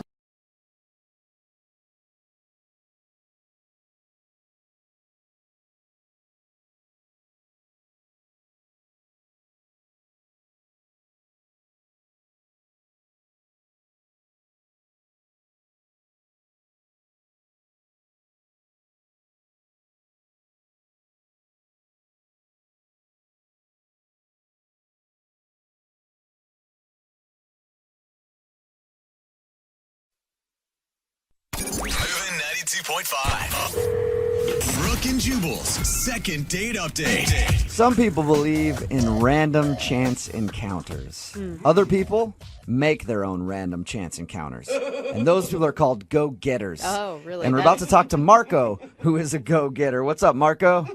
Hey, what's going on, guys? I feel Not like this much. I is really, I enjoyed reading your email, and I love the creativity in how you got your date.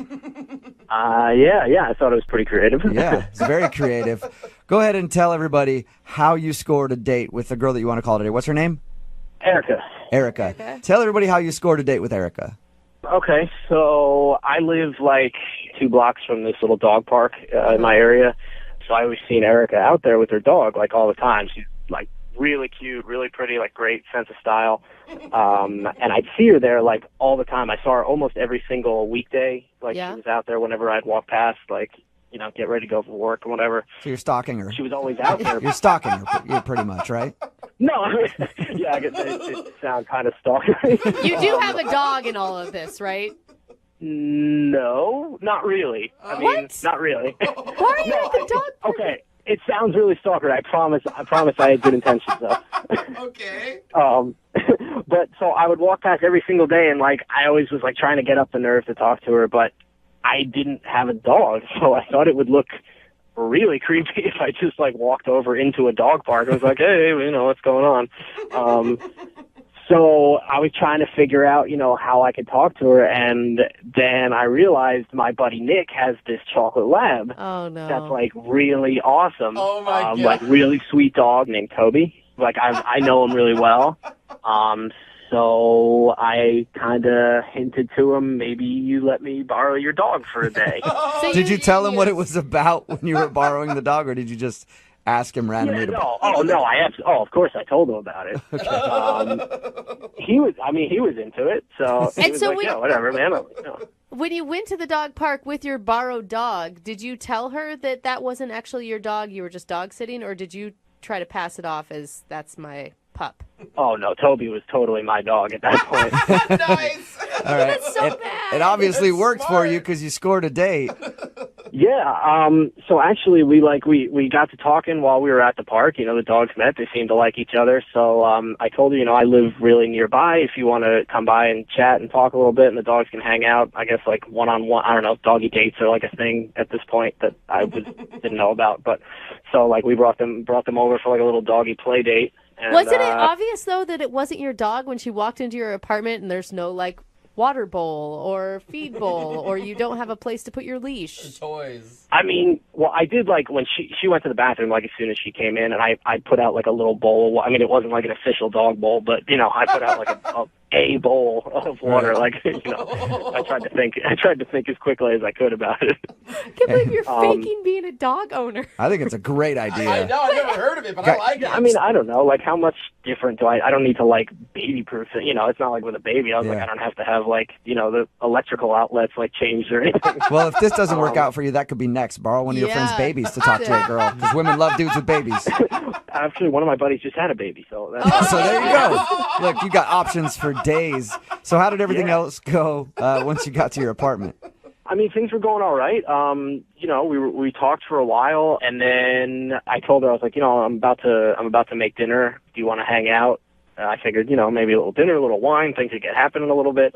And she seemed pretty into it. She's like, yeah, of course. And then her dog started getting kind of like, I don't know. I don't want to say like angry, but like, you know, he started getting like snippy a little bit. And she was like, oh, this is when he eats dinner usually. And then I kind of like freaked out for a second. I was like, oh God, I don't have any dog food. Oh no! Luckily she's like, oh, he eats like a very specific type of dog food. I mean, of course, Oh, he thank eats like God. a really specific type. So she's like, you know, I think we'll get going. And I was like, all right, you know, whatever. Her dog's kind of blowing up my spot here because he's got to go eat his. Yeah. He's dog blocking, Yeah, bro. he is dog blocking you, man. For sure. Exactly. So, You know, we exchanged numbers and stuff. So she said she'd get back to me. You know, maybe take like a rain check on the Right. dinner, but unfortunately, that has not happened yet. So how many times have you tried to reach out to her? I've texted her 3 times. 3 times. You know, at some point in the future, you're going to have to come clean about the dog lie. Like, you can't keep hanging out with her and every time going to borrow the chocolate lab before you go pick her up for a date. I mean, I'm not above stealing his dog. No, I mean, I figured, no, but like down the road, I feel like every couple has one of those like cute, like, oh, you know, you taught Yeah, me. cute. I stalked you at the park for a while and then you- lied about being a dog owner so I could come meet you. Oh, it's so adorable. Do you live off a busy street, Marco? What's that? Do you live off of a busy street? It's pretty busy. It's sort of Okay, like well, a street, so You are Then not- one day the dog ran out in the street and he's no longer. And then now you get pity dates out of it, dude. Just consult me, okay? You I are didn't even think so of that, but messed that is up. that's pretty genius. Yeah. All right. Well, you haven't heard anything from her at all since she left your house. Okay. And have you seen her at the park while you've been walking by? No, that's the other weird thing. Like she was there like almost every weekday, and now like I haven't seen her. It's been like a week and a half maybe, and I haven't seen her at all. All right. Well, play a song, come back, call her, and get your second date update, okay? Awesome, great, thanks. All right, man, hang on. I'm only one call away. Moving 92.5. Brooke and Jubal in the mornings. Second date update. We're right in the middle of a second date update, and if you're just tuning in, Marco is on the phone. Marco had a very creative way to meet the girl that he went on a date with. He borrowed his friend's dog so that he could talk to her at the dog park. Apparently, he lives by a dog park. He's seen her there before, but he doesn't have a dog, and he's like, how do I go into this dog park without a dog and not be a creep? So he borrowed his friend's dog. They talked for a while, went back to his apartment. While the dogs played, he was going to make her dinner, and then she said, oh, I have to leave because my dog's getting antsy and he needs his special food at home. She left, walked out the door, and he hasn't talked to her since. All right, Marco, you ready for your second date update? Yeah, definitely. I think she called you out on your lie. Why didn't you just tell her you were dog sitting? You know, maybe in hindsight that might have been a little better idea, but I wanted to, you know, she's a dog owner, I'm a dog, you know, I thought it would be the best. I like how you just almost called yourself a dog owner. She's a dog owner. I'm sort of a dog owner. It's not a lie if you believe it. That's true. That is very true. All right, man. I'm going to dial her phone number right now and get her on the phone and find out why she's not calling you back. All right, awesome. Here we go.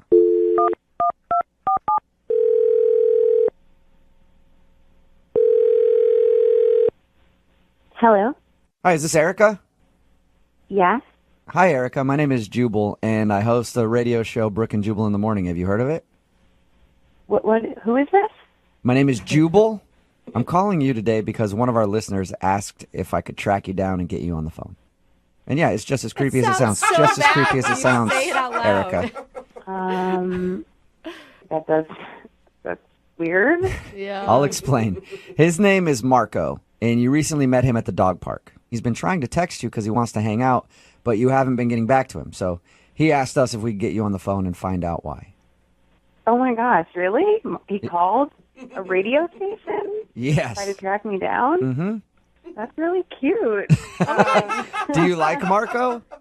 Well, yeah, if I'm being honest, I really, really liked him. I sort of just don't want to seem like overeager, like I like him too much, because he's kind of like my dream guy. What? Why are you calling him back then, you silly girl? I'm actually just hoping that it sort of happens like organically and we naturally just like run into each other at the dog park again. But it hasn't happened yet. So I wonder why. I wonder why you guys haven't been able to meet up at the dog park. I mean, he's probably always there with his dog. What was the dog's name? Toby? Toby, yeah. Yeah. No, I don't know. I haven't seen him at all. Strange. No, he was super sweet and he just seemed like so nice. Oh, yeah. That's cool when like two dog owners can find each other. I've always thought that was Totally. really cool because you guys have like a common interest. Oh my gosh, I know. I'm obsessed with dogs. I love them, and it always just like touches me when a guy really like is sweet to animals. I think that just says a lot about them, and like he really seemed to love Toby. So that was. Is that like the number one thing that you like about him? Is his responsibility and? Honestly, the number one thing that I really liked was just that he seemed so honest, and I've dated so many guys before that have turned out to be total liars and bags, and I just feel like you can't trust a lot of guys these days, and he just seems so trustworthy and just so sweet. But like I said, I do not want to be the overeager, like the eager beaver. I don't want to drive him away with like being like a little schoolgirl weirdo. All right. And you don't want him to know that you feel that way about him just yet. No. We need to like ease into that and get to know each other. And Well, you're going to have to ease into it a little faster because he's actually on the other line listening to this conversation and would like to talk to you. What?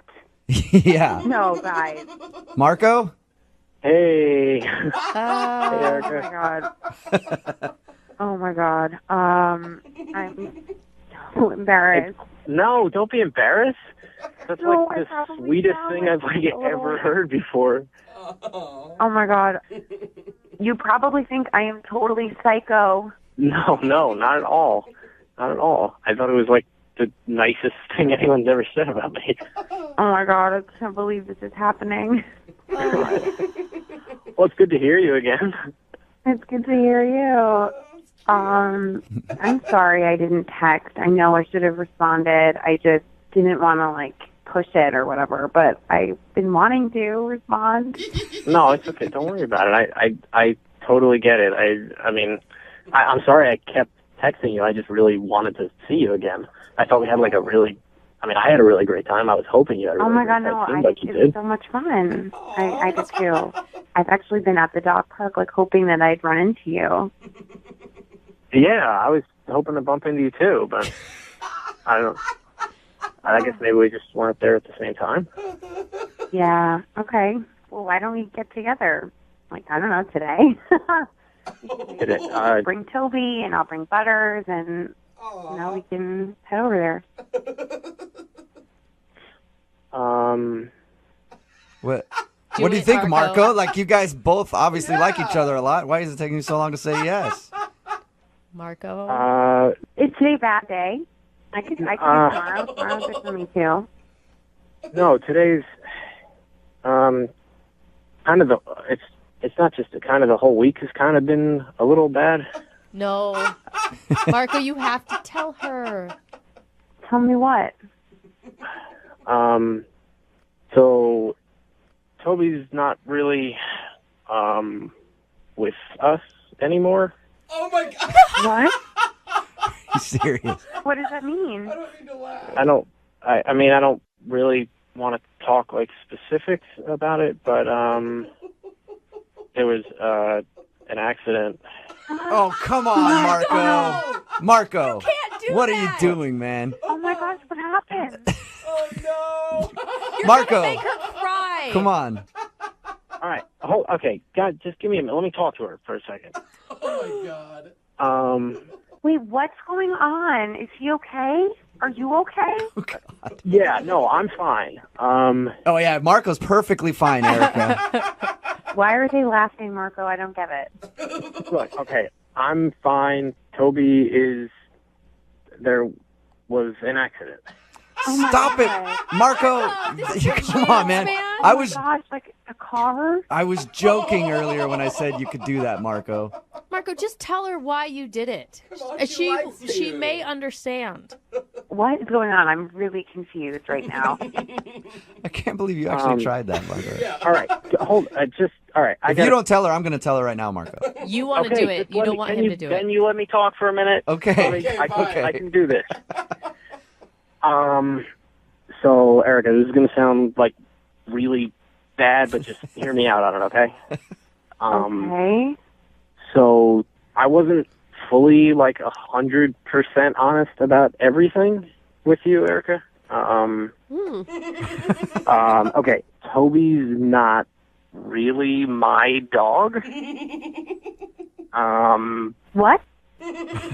I've seen you every day. You saw how close I live. I see you there all the time, and I just every time I see you, I've always wanted to come up and talk to you, but I never wanted to seem like that weirdo who goes to the dog park without a dog.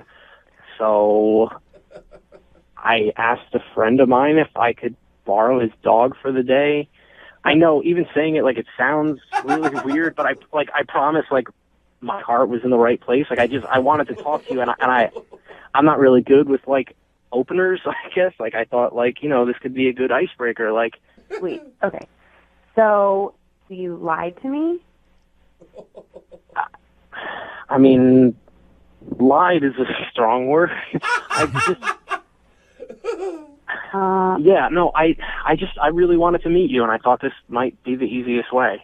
I'm really sorry if this bothers you a lot, but I wanted to talk to you, and I didn't really have the guts to just, you're beautiful. I don't know, just seeing the way you interacted with Butters, I was this chick seems awesome. I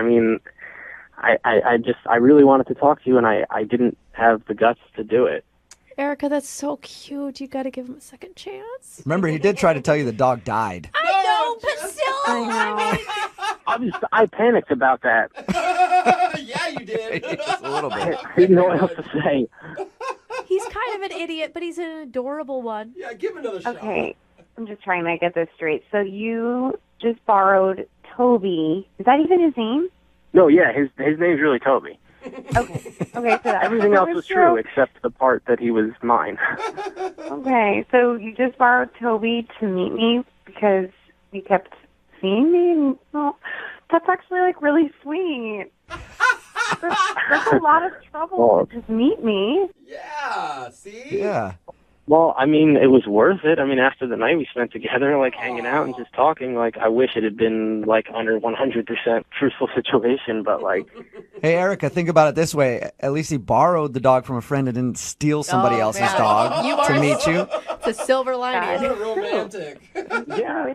It is very sweet. It's really, I've never had a guy go through this whole, backstory, and I've definitely never had a guy borrow a pet to meet me. Well, Erica, would you like to go out with Marco again on a second date? We'll pay for it. Yeah, I would. Yes. Congratulations, Marco. You got a second date. Awesome. Oh, my God. That's so great. I'm so happy. Marco, don't go borrow a friend's cat before the next date. I got a cat now, too. I was thinking about bringing a ferret to dinner. But